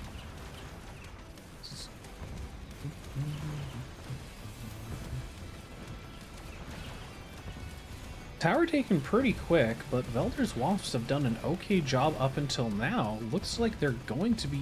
Oh, with only 2 Wasps left, I don't expect them to be able to actually scam the round. But hopefully they can kill a few Void Eyes and at least lessen the damage.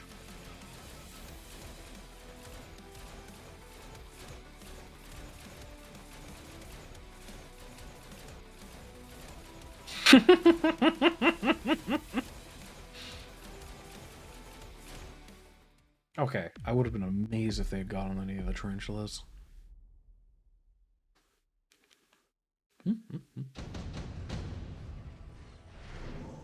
Laser sights instant for Fduch. Velder skip. And a Wraith added in with the laser sights in the left side flank by Fduch. Missile should take out the Wasps. Oh. That's a pretty good missile. So there are additional Wasps continuing to get added into this flank by Fduch. So they are really wanting to hard commit. Ooh, clearing out the wall. Oh, no, wait, sorry, that's Fduch's missile. Just protecting his tower, wants to let a little bit longer.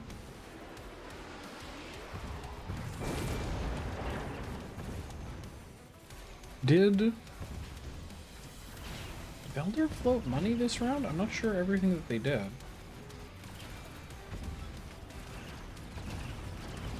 It's looking like this Wraith should clean the sky up, and that's going to be the round for Fduch. Is it Fduch? Fduch? I'm going to keep going Fduch until proven otherwise.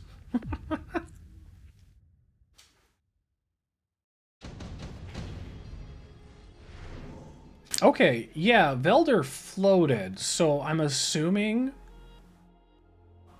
I would normally assume factory, but we are getting an Abyss Rush on round 4. Alright. Now we're gaming.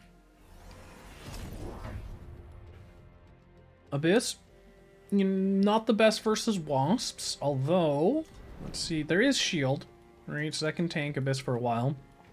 Abyss can certainly take out the Wraiths. Picks up picks up Swarm Missiles instantly. Let's see if this Abyss is able to do it. It still feels like this tower is so vulnerable, and without a level, can't help but feel like these ground forces are gonna just pop it, and then goodbye Abyss to the Wraiths.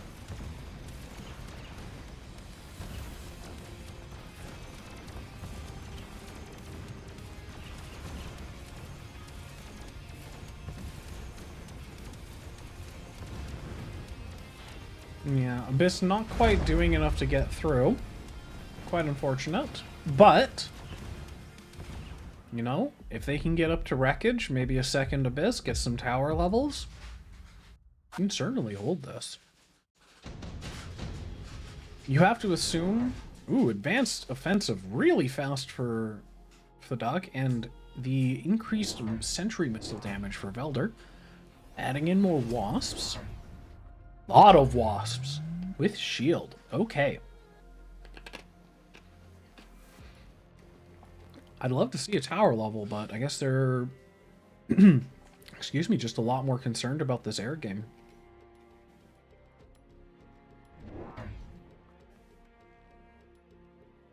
Another option for Velder would be to flank either of those sides. Both of Fduch's turrets are completely open from the deep flanks. Fduch dropping a crawler on the right-hand side. Going to further... should pull the Mustangs. Maybe the Void Eyes? I don't think the Void Eyes. That should help slow that push out a little bit.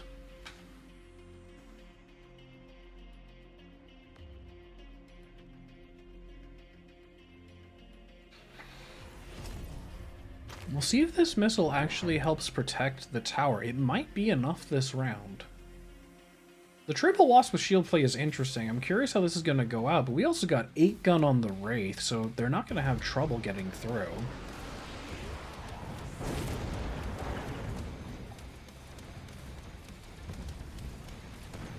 Missile's going to get burnt on just a couple of crawlers that got swept by the EBS anyways. You hate to see it. But that might have bought enough time. This Abyss should stay alive and actually clean up the round. Okay. Alright, so the shield wasp play making a huge difference.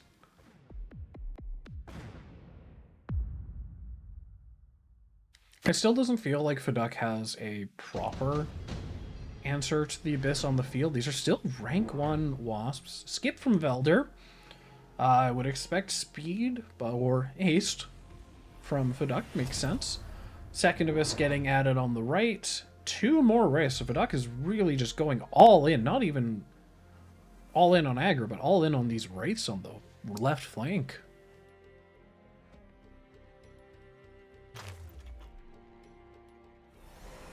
Missile. Gonna get some crawlers in the Wasp pack. Very, very cool. Very nice. We have fire coming down from the Hounds. Makes a lot of sense. The ground shaft clear was still a little lacking, although the swarm missiles were doing a pretty good job. Can also just be worth, yeah, let's see how this goes.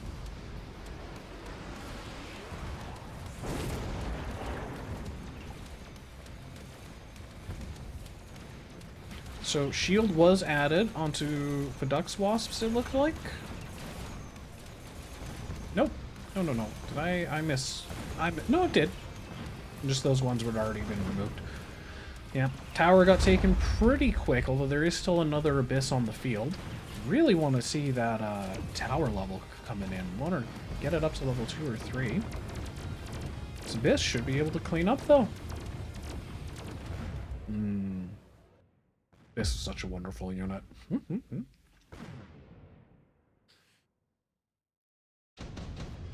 Is he running wreckage recycling?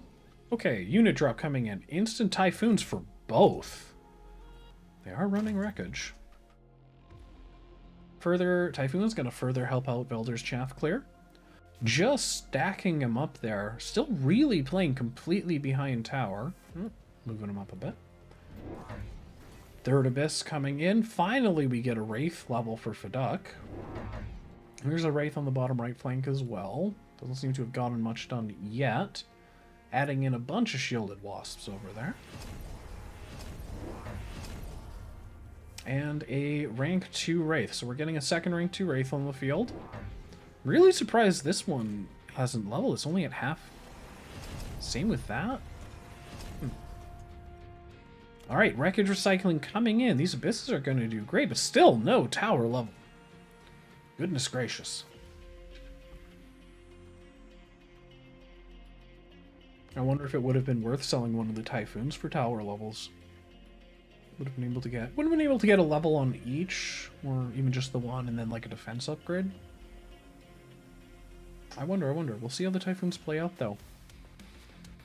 So spiders have been completely sold out of at this point for Fduch.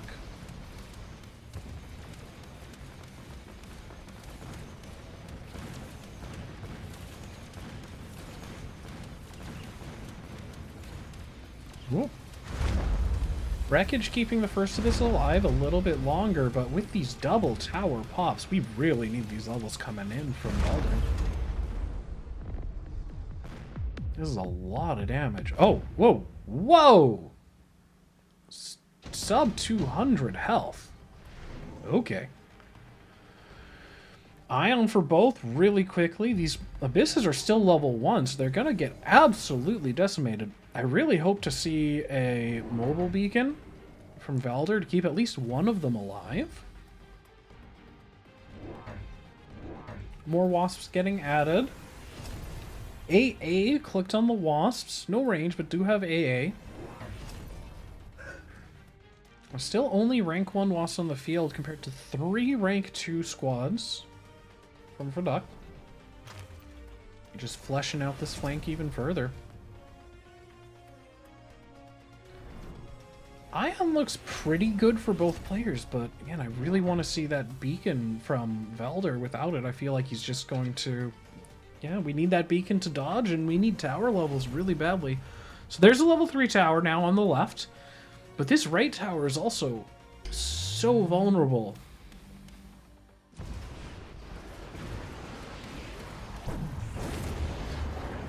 Okay. First Abyss losing most of its... Yeah, just going down really, really quickly to the Ion plus the Wasps. Right tower falling. And I think this is just too much pressure for Velder. He got the tower level on the left, but it was just too late. Just too much HP loss before now. Well played by Fduch. So we're Fduch 1-0. Alright. We are into game 2 of Velder and Fduch. Fduch is up 1-0 right now. Let's see if Velder can even it out, or if this is going to be a quick 2-0. Giant spent for Fduch with an excellent standard pack.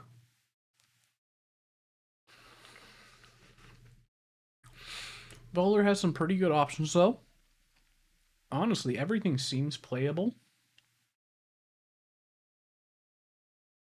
So it's really just up to them how they want to play this game. Alright, going for the Markman pack, so it looks like we are in a standard game.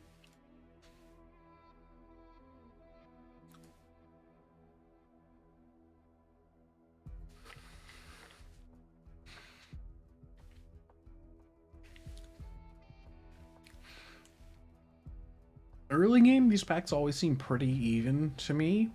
Moving into late game, I think I value the Marksman a little bit higher. They scale a bit more in standard, just with their range compared to the Void Eyes. But Void Eyes, especially with an early suppression, never really stop being useful. Just getting an extra Crawler and Void Eye packs are really leaning on the Void Eye DPS early. And we actually have Fduch playing aggressively with Sledge Marksman. They aren't running Assault Marksman on the bar. So this is interesting. Nice big open space here. It's not like a Titan box. It's certainly a giant box. So curious what might come out there.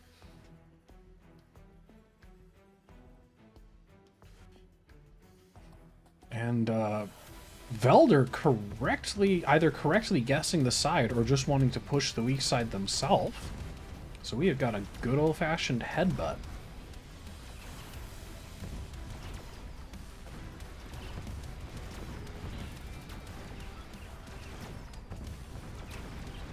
Sledge is enough chaff clear for these early rounds, and would give the Void Eyes the edge. Now that we're in a shorter range battle, or I guess this would count as like a mid-range, definitely giving Void Eyes a bit of an edge over the Marksman, but just not able to get through long enough, or get through fast enough. And it's looking like Fduch's going to take this first round. And I'm really curious to see how they're planning on developing their board from here.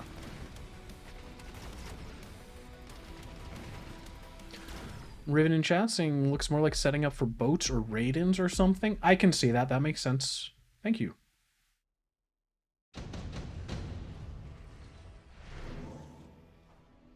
Velder with a skip. Fduch. Couple of okay options. Mass-produced Wraith could be okay here. And they do need a chaff clear option. Redeploy always strong, especially in aggro, and anti-interference is just nice to have.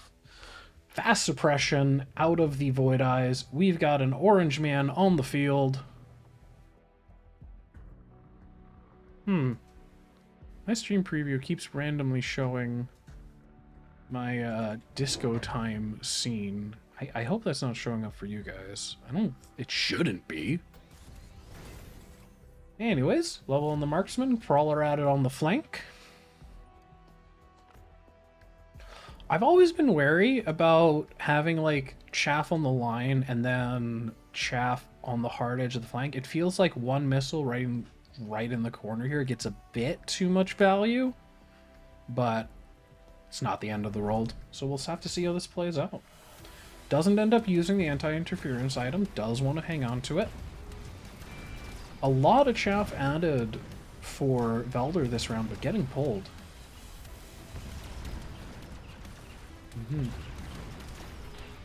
Riven saying Velder has 5 peepers, no chaff player.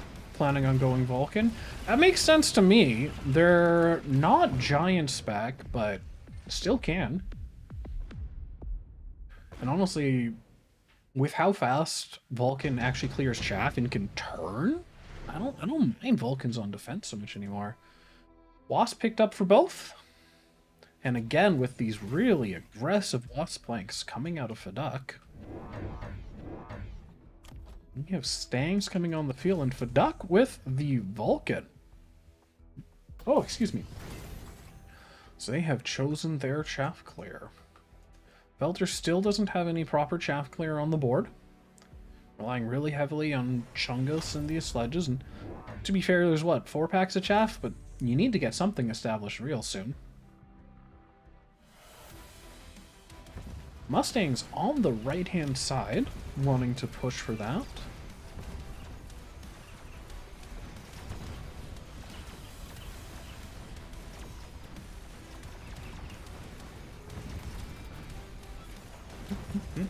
Vulcan having to do a whole heck of a lot of walking and stopping as it keeps getting its range reset.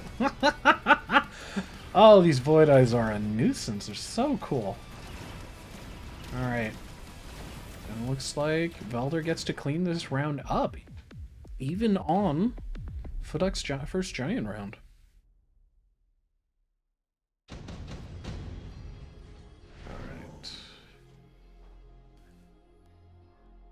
Skip makes sense from Fduch. I could see Acid from Velder. That's not unreasonable. Second Vulcan on the field, getting range. I'm assuming Velder just places the Acid on... just right on the Vulcan sledge line.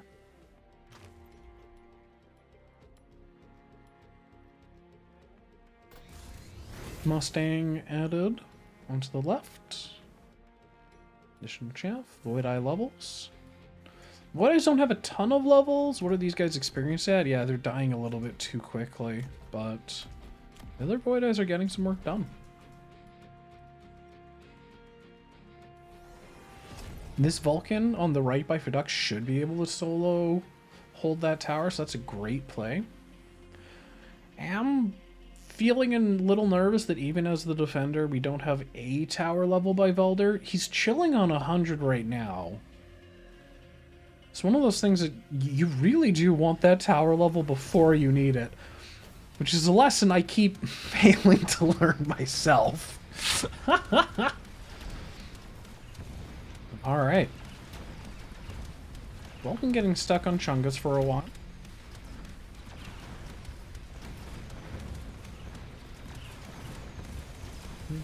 These Void Eyes just absolutely shredding through the tank line. Yeah. Who needs chaff clear when your opponent just doesn't have any?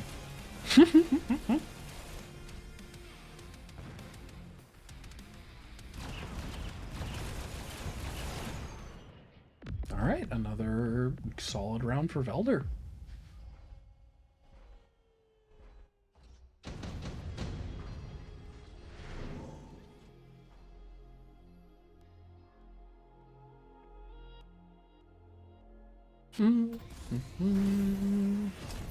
I'd be surprised if Amcor gets taken here. It could be. Advanced defensive tactics feels really expensive when a giant build is already super expensive. Amcor picked up. Not unreasonable. And we have steel balls being added for Velder to try to get through that Vulcan. But a rank 2 Vulcan, especially with Amcor, shouldn't have problems dealing with those steel balls. I'm guessing they probably have Scorch on the line. They do as well. So I'm not convinced these rank 1 balls are going to be able to hang. Certainly they're going to need range.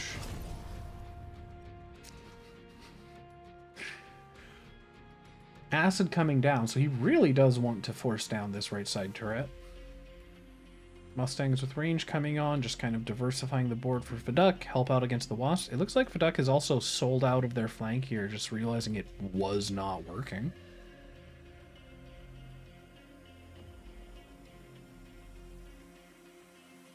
Mustang is going way in the back line for Fduch.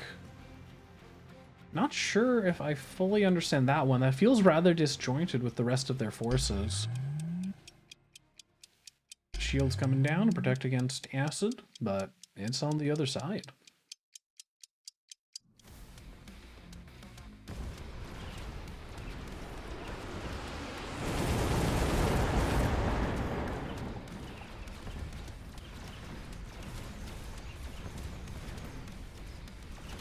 Yeah, like, even before the balls touch the acid, but especially once they do, that Vulcan is just messing them up.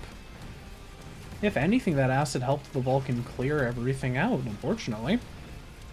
And still, on the left, Voiders are doing work, but it's starting to get a little... it's not even getting slim, it's just another solid win. Not the most damage with these smaller units, but... Sabretooth, I'm assuming that's a cell. Sounds like a cell. Velder, I would love the Typhoons. They are needing the additional chaff clear. They decide to go for the Farseers. We've been seeing a lot of Farseer play today. A lot. And EMP on the Farseers. I like that. EMP Farseers against Giants always seem like they get value. What else does he have on the bar? Okay. Range, scanning, and aerial. Interesting, going for scanning rather than photon, but I don't know. In this, I don't expect it to make a difference. Scanning can actually be nice sometimes in standard games, but I haven't really played it, just lost to it. Hopefully the EMP on the Farseer on the right messes with the Vulcan enough that the balls are able to actually chew through it. I would want to see range on the balls before they have a chance. Alright, we are getting arc lights for our chaff clear. 3 of them coming down. Can't afford range this round. We are up to 4 Vulcans for Fduch. I'm worried that Velder's DPS is suddenly going to be not quite enough here. Got 4 rank 2 Void Eyes, 1 rank 3. I mean, yeah, it's not like the Vulcans are going to deal damage the fastest, but... Round 6 chaff clear, right on time. Yeah, you said it. Still, it's been working. Even if it doesn't, like, seem theoretically optimal, if it works, it works. Alright, yeah. Look at that Farseer just punishing the Vulcan for trying to exist. Oh, doesn't get dragged into the right Vulcan.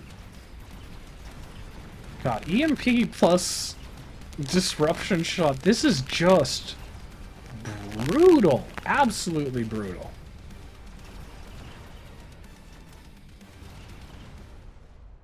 absolutely brutal. I think I want to try this. I think I want to try some more EMP Farseer lines into Giants. Especially the Vulcans. They just... With the disruption... Oh my god. It's such a cool combo. These Vulcans are just not doing anything. Alright. We have a Bombard coming in for both players. I wouldn't mind seeing the Stings and Wasps here beaconed hard into the flank. Mike is acting a fool. Is it? Is this okay now? It looks fine to me. Let me see... Monitor it really quickly. Hello? Oh, I see. One sec.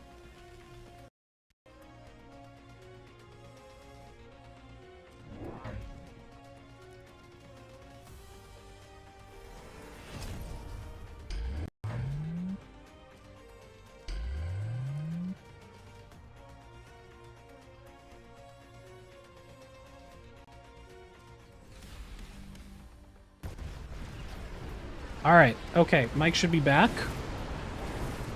It should be okay now. We have the Bombards coming down. Just want to make sure Mike is okay. Seems okay. Please let me know if it's still being weird. Okay, Bombards coming down. Good lord. Just absolutely devastating to both sides, but the Giants player coming out on the top of it. You would expect that, giving trading Bombards.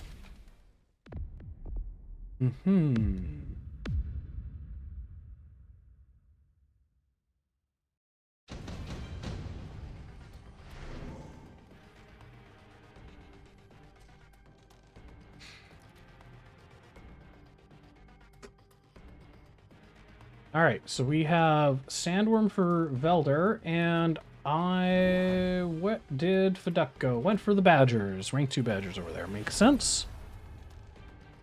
Yeah,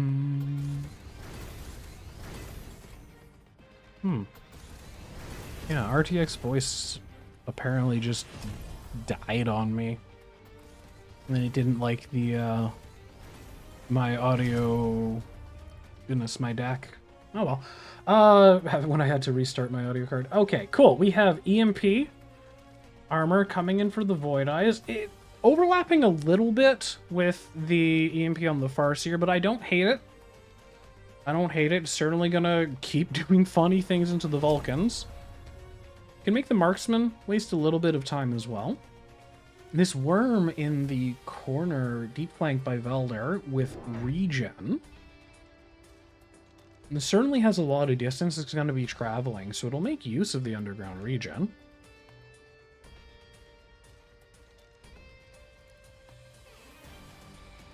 And thank you for letting me know, Ruben, by the way. That was very appreciated.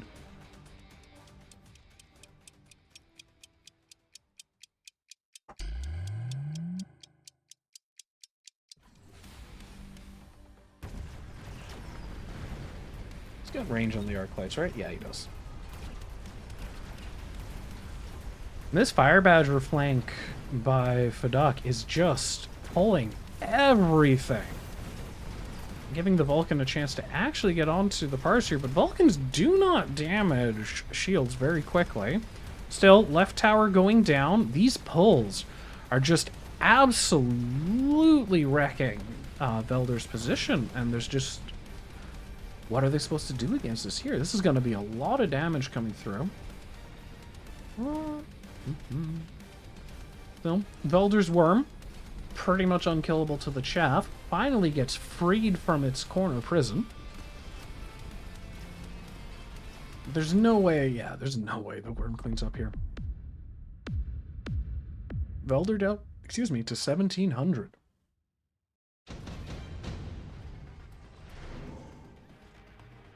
Alright. Is it worth Velder picking up a Javelin just to insta-clear one of these Badger flanks? Like, I wouldn't hate it. Smoke Bomb, you have to assume it's getting shielded, but he does go for the Smoke Bomb. With already one shield on there, you'd think 1, 2 more. Alright. This is an unlikely shield, so it will affect this Vulcan. Almost assuredly. I'm expecting more shields coming out from Fduch, and Fduch took the Javelin. So kill the Orange Man. Should kill that Void Eye pack. Orange Man, that's a red man. That's a rank 4 boy.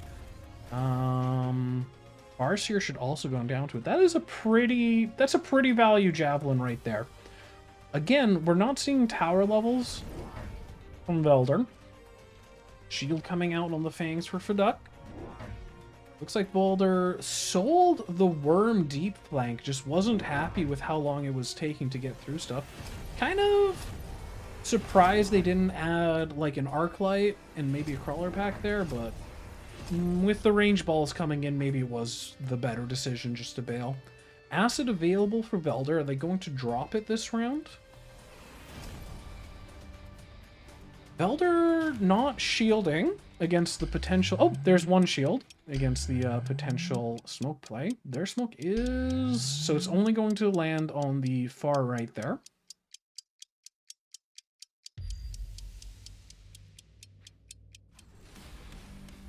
A little worried about these pulls. Velder's army still just getting really split up, and the Fire Badgers are getting a lot of value in these corners. Acid did end up coming down.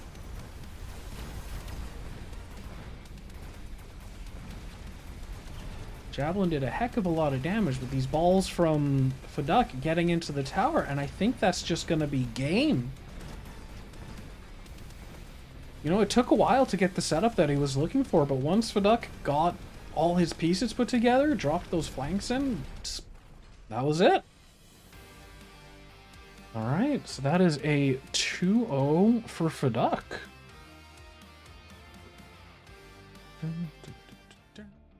Yeah, I just wanted to remind everyone listening, if you're enjoying the games, if you enjoy competitive Mechabellum in general, definitely show Play Archer some love. They set up this entire tournament. They're running it for the next several weeks. All right, we get to go round one into Pikachu and Kobeni Vance. All right, so let's see. Pikachu has the Typhoon Specialist, starting with Hound, Sledge, Marksman. Hound's up in front of the sledges is interesting to me.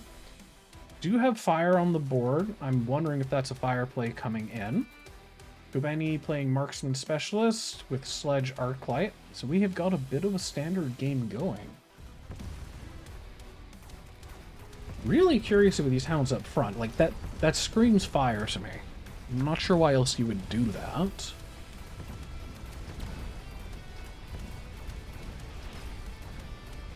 Left tower take is going to come in a little bit late for Kobeni. So Pikachu and Kobeni, this is their first game, so they are 0-0 right now.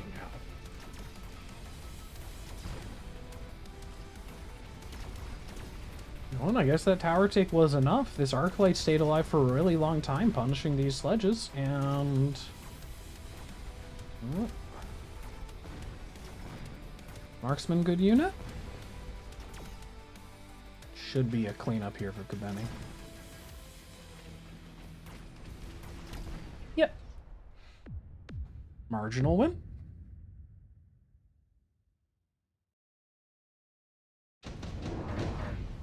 Whoa! EMP, insta-collect by Pikachu, skip for Kobeni, who gets their Orange Man on the board and immediately drops the Stormcallers. We are in standard heaven right here. Range EMP, AP Incendiary. Whoa, that was a fast round. All right, let's go. Crawlers added. I don't think they clicked Tex. I'm not sure what Vance or sorry, what Pikachu spent their money on there. Are they holding for next round? Oh, they did level the left tower. So that's not going to get wiped quite so quickly. But still, I think they leveled the left tower. I don't think I'm crazy.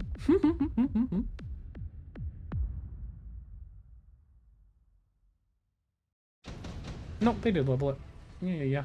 I understand graphics. Insta-click on the Mustangs for Pikachu. Bunch of decent options. Well, let's see. Void Eyes probably don't make sense with how long it is. Tarantula would be an okay sell. It's gotta be Rank 3 Tarantula, 400. Yeah, that gives it 250. Actually, no, it's Wraith for sell or Mustang to keep. So Mustangs for both makes sense. A very fast missile interceptor and a second pack of Mustangs for Pikachu. Will's grabbing their third marksman. Looks like we have Phoenix coming in for Kobeni. Or not. Where is this EMP landing? EMP gets a lot of value as a spell just with like how much it comes up in the game. This early round standard v standard, it doesn't do a lot. I think it's more the second, third time they get to use it that Pikachu's looking for. Like, they could use it to slow down the Arclight Sledge push on the left. That's not a bad use of it. I think it's probably the best use they have. I'd be surprised if they held it. But yeah, it looks like Pikachu wants to continue death balling everything up. Riven saying if Red just ranges their Arc next round, it's going to be a hard game to lose. It's looking good for Kobeni, for sure. I like their setup. I don't understand these forward hounds without a fire click. And just 3 Stormcallers on the board now, although they are going to get intercepted. But yeah, no. Just hope to see that range on the Arc Lights.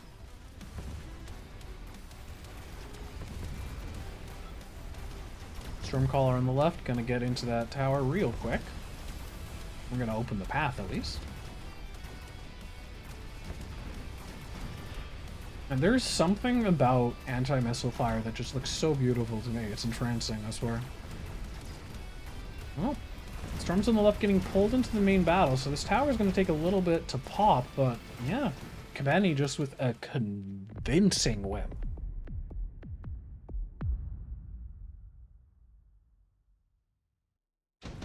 Pikachu at only 20, just under 2200, grabs Bombard. I can see Shield or Bombard here. I don't think you ever take Missile Strike. Bombard makes sense. Honestly, Bombard makes sense for both players. A little bit higher value for Kobeni. Although Pikachu, having saved the EMP from last round, does have a bit of additional shield pressure with it, but they don't have any follow-ups. It's not going to take the shield out, but, you know, Bombard does damage too. Fire is finally clicked on the Hounds. Was waiting for that. I don't know if it's the most efficient Fire Hound click. There's not a ton of chaff yet, but again, if you're putting your Hounds there, you want to probably follow through on the plan. Vulcan for Vance, looking pretty good. There's that shield. We'll see how quickly it falls. I can't remember, how much damage do Bombard missiles do? I could have looked, but it's too late.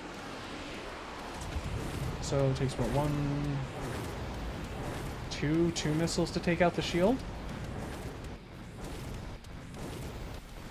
Oof, just devastating. Did, Pikachu not even shield? I swear, I just assumed he was going to.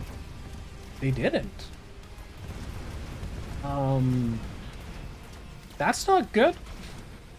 I think that is far less than ideal.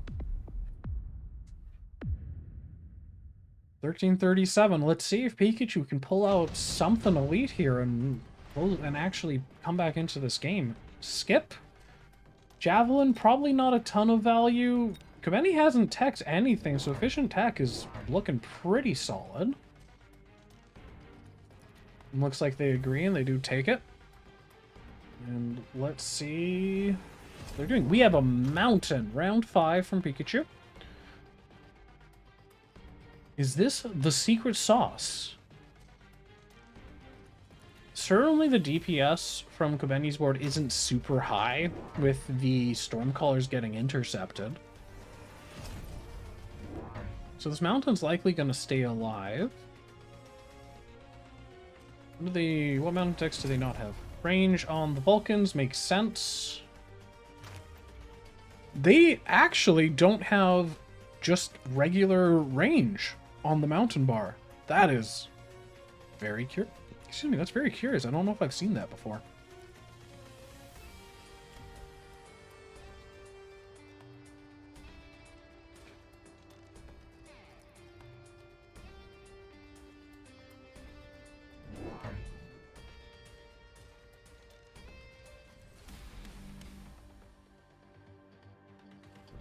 Typhoon drop staying on the left, help protect that tower a little bit. Let's see. Oof. Mountain not quite getting the insta-lock onto the Vulcan, but it should be able to walk forward in a second. Some of the fire from the Hounds landing gets a little bit of extra chaff clear in. These Vulcans are just shredding most of it. Can the Mountain 1v9? Ah, it's not the right game to even call a 1v9. Yeah, this Mountain is just ripping through. Oh, barely dies. I'm curious what the long-term play is with this Mountain without a standard range. Does he actually just click ER and leave it at that? If the Mountain leveled off of, like, the 3 Vulcan kills, it'll still have decent damage with an ER click and the level. I have to assume that's what they're going for. Pikachu, I could see Fortified Mustang, but it's a weird card. No, it prefers the second Mountain. It really looks like he wants to click ER to me. No, going for the Smoke Bomb. I don't think I've actually seen this tech used in game yet. Oh, this will be interesting. Ignite taken on the Vulcans is a solid response to the Mountains, as long as they can touch. And don't just get instantly blown up. Smoke bombs, though, starting to sell off the Firehounds. Makes sense, they're not getting a ton done. More Mustangs? Is that the play? +1 defense out for Kobeni. I'm liking Kobeni's board here. They got a lot of money left to spend this round, though. Oh, more Vulcans. I didn't quite catch their sell there, but all good. Range on the Marksman. I think they already... No, yeah, range on the Marksman. So at this point, Kobeni's paid off the efficient tech. Doing pretty... It's just a question of whether or not these Vulcans actually get to click onto the Mountains. And the Smoke Bomb here on the right might actually be kind of devastating. Alright, let's see how this goes. Ooh, those are slow missiles. That's a pretty good pocket. So, the Vulcan's in a dangerous spot.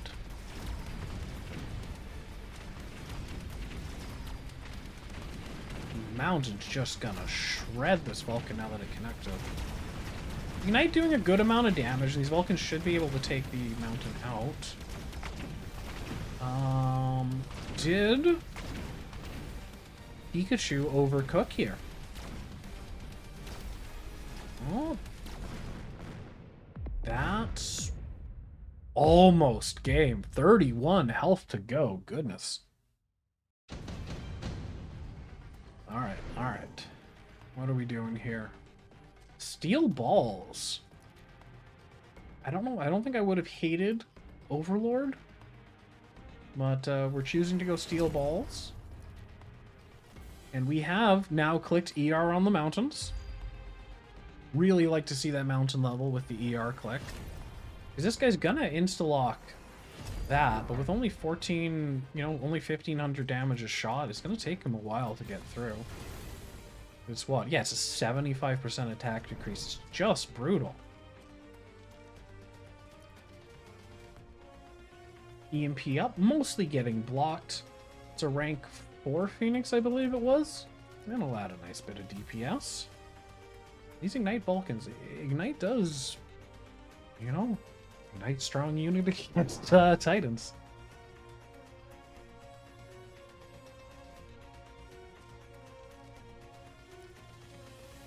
Oil is probably getting lit. Looking like that's going to be very devastating. Mustangs are not going to be long for this world.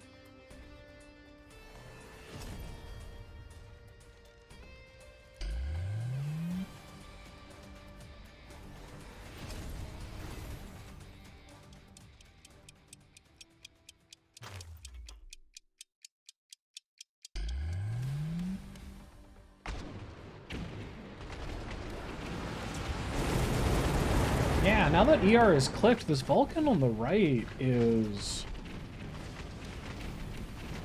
just taking a really long time to die. However, middle Vulcan getting taken out by the new mountain. More smoke coming out onto the field.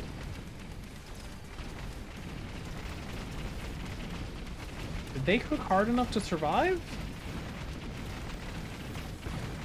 Ooh, nope. That is game. Well played by Kobeni.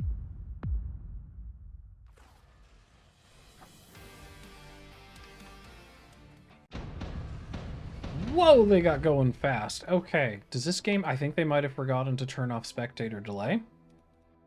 Well. Honorable gamers. We will be honorable.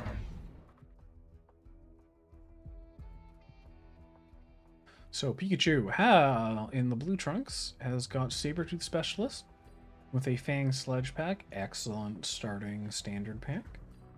Kobeni in the red trunks got Giant Spec with Tarantula Marksman. I wouldn't be... I'm expecting these tarantulas to get sold off for Vulcans.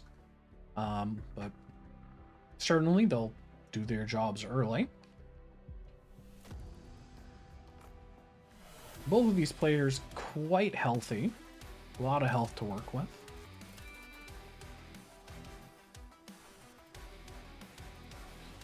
We got another standard game coming up.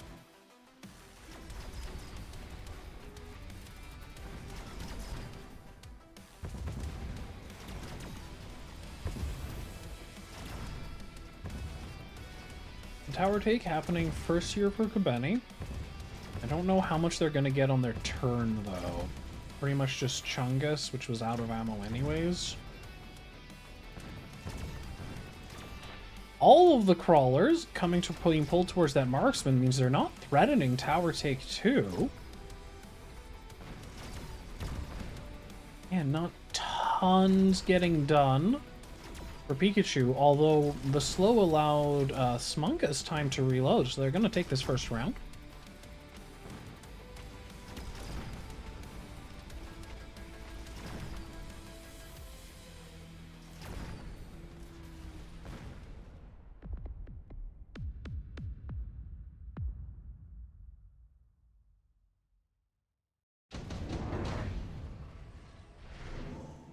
Whoa. Okay, skips from both players very quick. Stormcallers coming down for Kobeni. Do they only want the one? Two storms look juicy here. Ah, they want the cell on probably Smungus.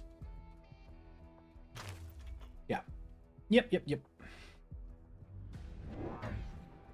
Yeah, you definitely want the two Stormcallers here. What is Pikachu's response?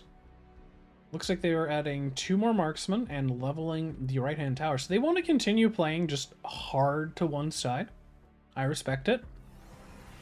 Their whole army is so slow, though. These Stormcallers are just going to crush the round. I have to assume this is another ER Mountain setup.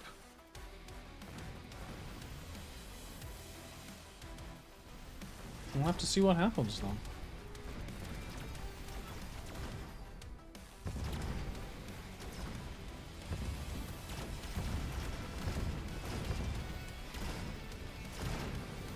Stormcaller's crushing. Tower Pop coming in at a pretty good time despite the level. Not the worst pop from Pikachu, but there's Kobeni's first round. So they could sell a spider. Kobeni could sell a spider and drop 2 Vulcans this round. Assault Fang from Pikachu. All right. They want some speedy footmen. Yep, there's the Tarantula Cell and Vulcan. Looks like they're just going with the 1 Vulcan. That's cool. Right, because they bought the shield airdrop. They can't quite afford the second just now. Crawler to drag the Stormfire makes a lot of sense. Really curious about the Assault Fangs.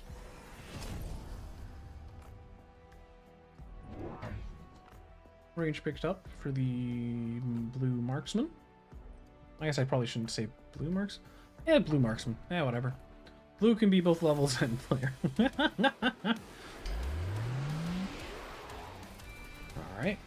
Crawler doing an excellent job dragging that Stormcaller fire. And these fangs just boogieing.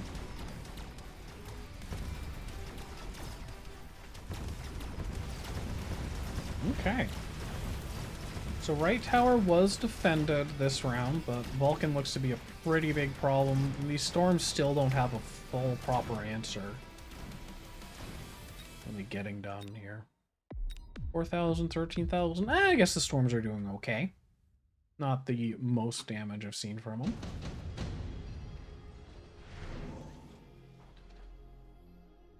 Wasp or Sandworm makes sense to me. Pikachu taking Raiden. I guess they're choosing to play Raiden as their DPS.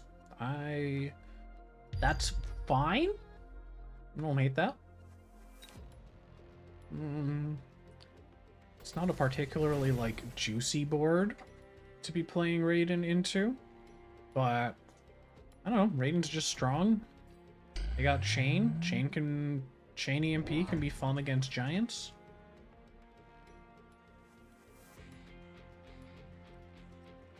Looks like Kobeni took the Void Eyes. Oop. That was a sell on Chungus. Fortress picked up for Kobeni.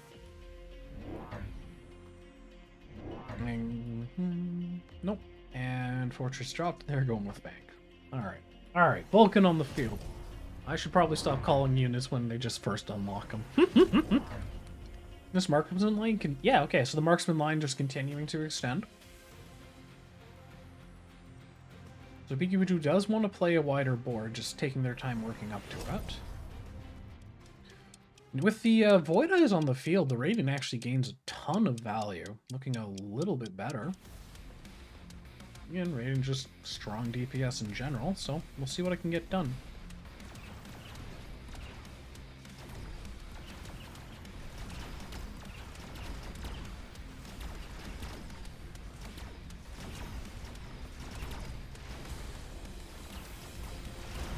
Vulcan is doing a great job clearing everything. I think we're running into a similar... Yeah, Pikachu just doesn't have chaff clear established. And they're getting punished really, really hard for it.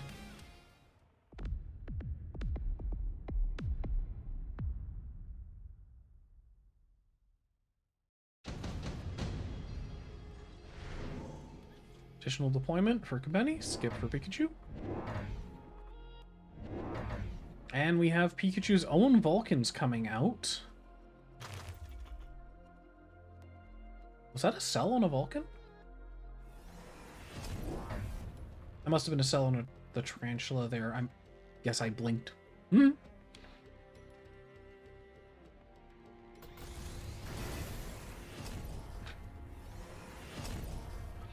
Range coming out first for Pikachu on the Vulcans. That's going to help out a lot.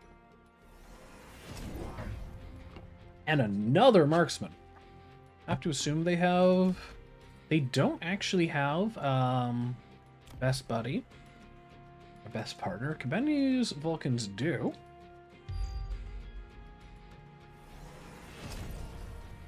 AA clicked on the marksman for Kobeni. With only one level 1 untacked Raiden. That's probably a bit of an overreaction. Especially considering Pikachu was also lacking chaff clear, so you have to assume they'd fix that. But, he's not the most expensive tech in the world.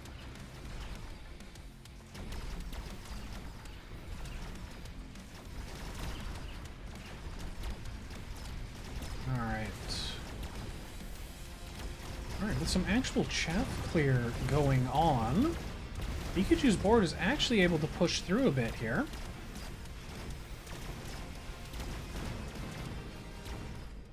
Not bad, not bad, striking back.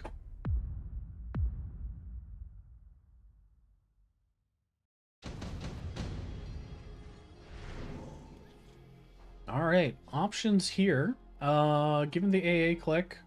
Okay, Overlord for Kobeni, don't hate it. Wraith, could be kept, could be a sell. They are keeping it, even though we already have AA Marksman on the board. EMP, picked up for Pikachu's Marksman, great pickup. Looks like they're choosing to still keep the Radiant on the board, untech'd. Another Vulcan Marksman.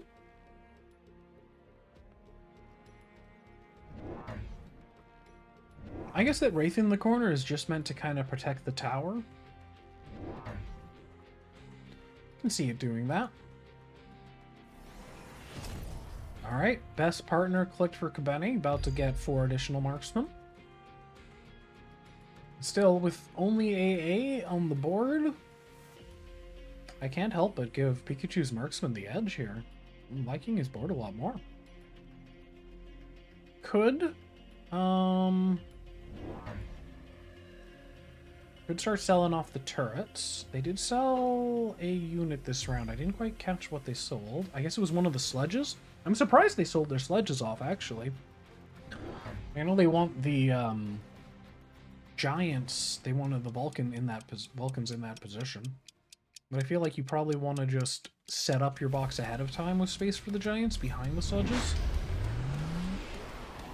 So, let's see what happens.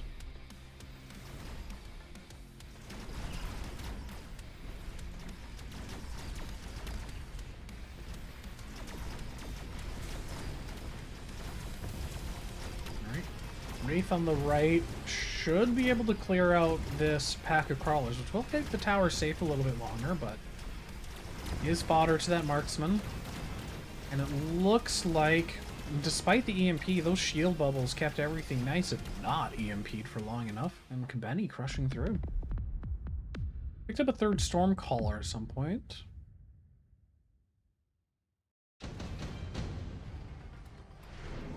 Incendiary for Pikachu.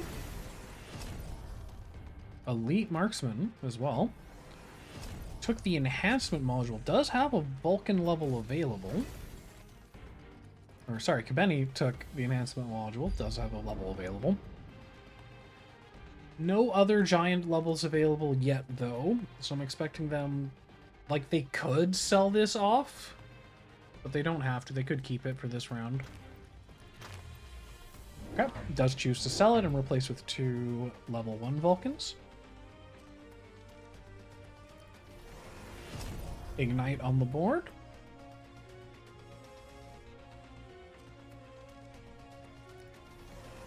This right side tower is still just so vulnerable from Pikachu. Sold off the Wraith, which at least slowed things down. I'd love to see another level at least if they're going to leave it empty.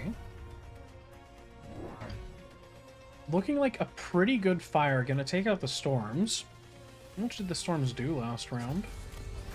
39k... 12. Putting the enhancement module in this one for a free level.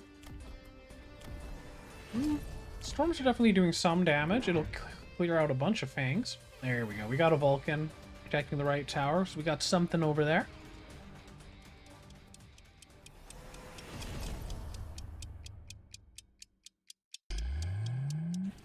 Ooh.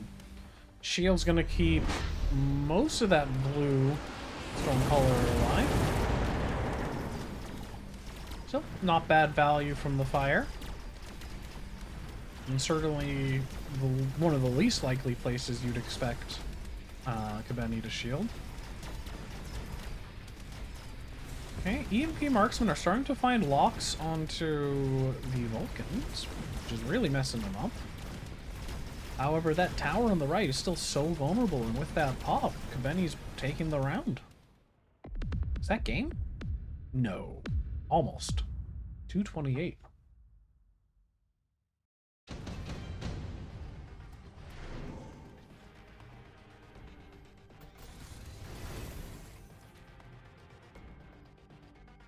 There's some high-level marksmen for Pikachu. Picked up Lightning Storm for both players. So level 4. Yeah. Got a couple of 3s.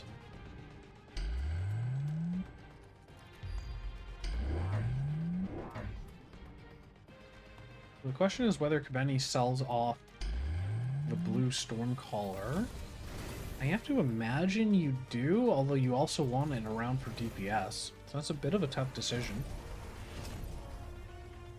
Ooh. Only putting one shield on the right-hand side where the Lightning Storm is. It's going to be a lot of dead chaff.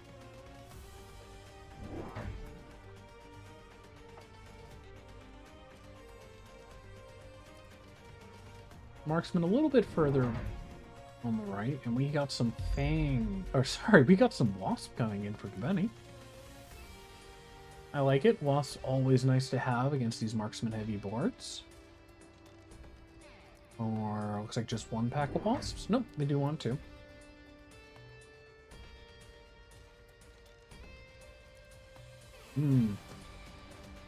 One of the Wasps, actually, that Wasp should get dragged through. Both of these Wasps could just explode to this Lightning Storm. No shields coming out from Pikachu, though. I don't know if 228 health is the time you agreed against the Lightning Storm card. I think you have to imagine this is just the round and the game for Kobeni.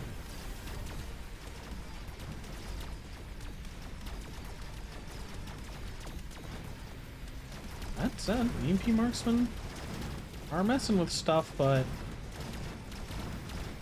Oh? Is that enough? They live! Wait, did they win the round? Really? I really didn't expect that. Okay. They're still in it and managed to somehow greed through a storm.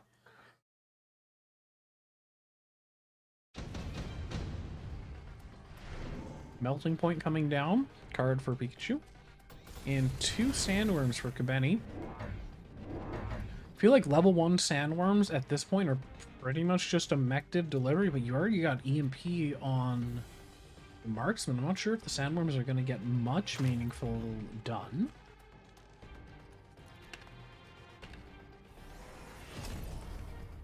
Click and range on the Melter. Is this, yeah, sell. I wouldn't have minded to sell on the Raiden. They did sell. Did they sell Chungus this round? Whoa, we have got a triple tech level 2 Melting Point with energy diffraction. I don't know if that's the play in this long range battle, but we'll have to see. EMP picked up on the Wasp for Kobeni. Always a scary click. A lot of power there.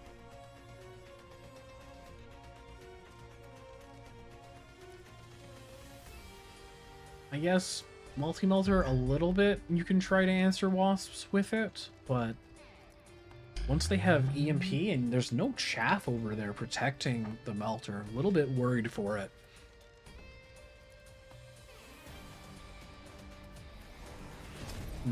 I think I would have liked to see Mustangs developed a little bit more here for Pikachu, but let's go. Oil hitting the field in a good spot. Do expect that to get lit very quickly.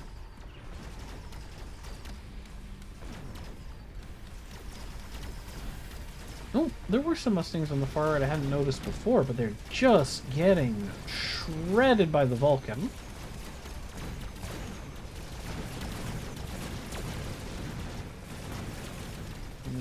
And that is just a very, very convincing finish for Kobeni. And I think that's 2-0 Kobeni. Well played.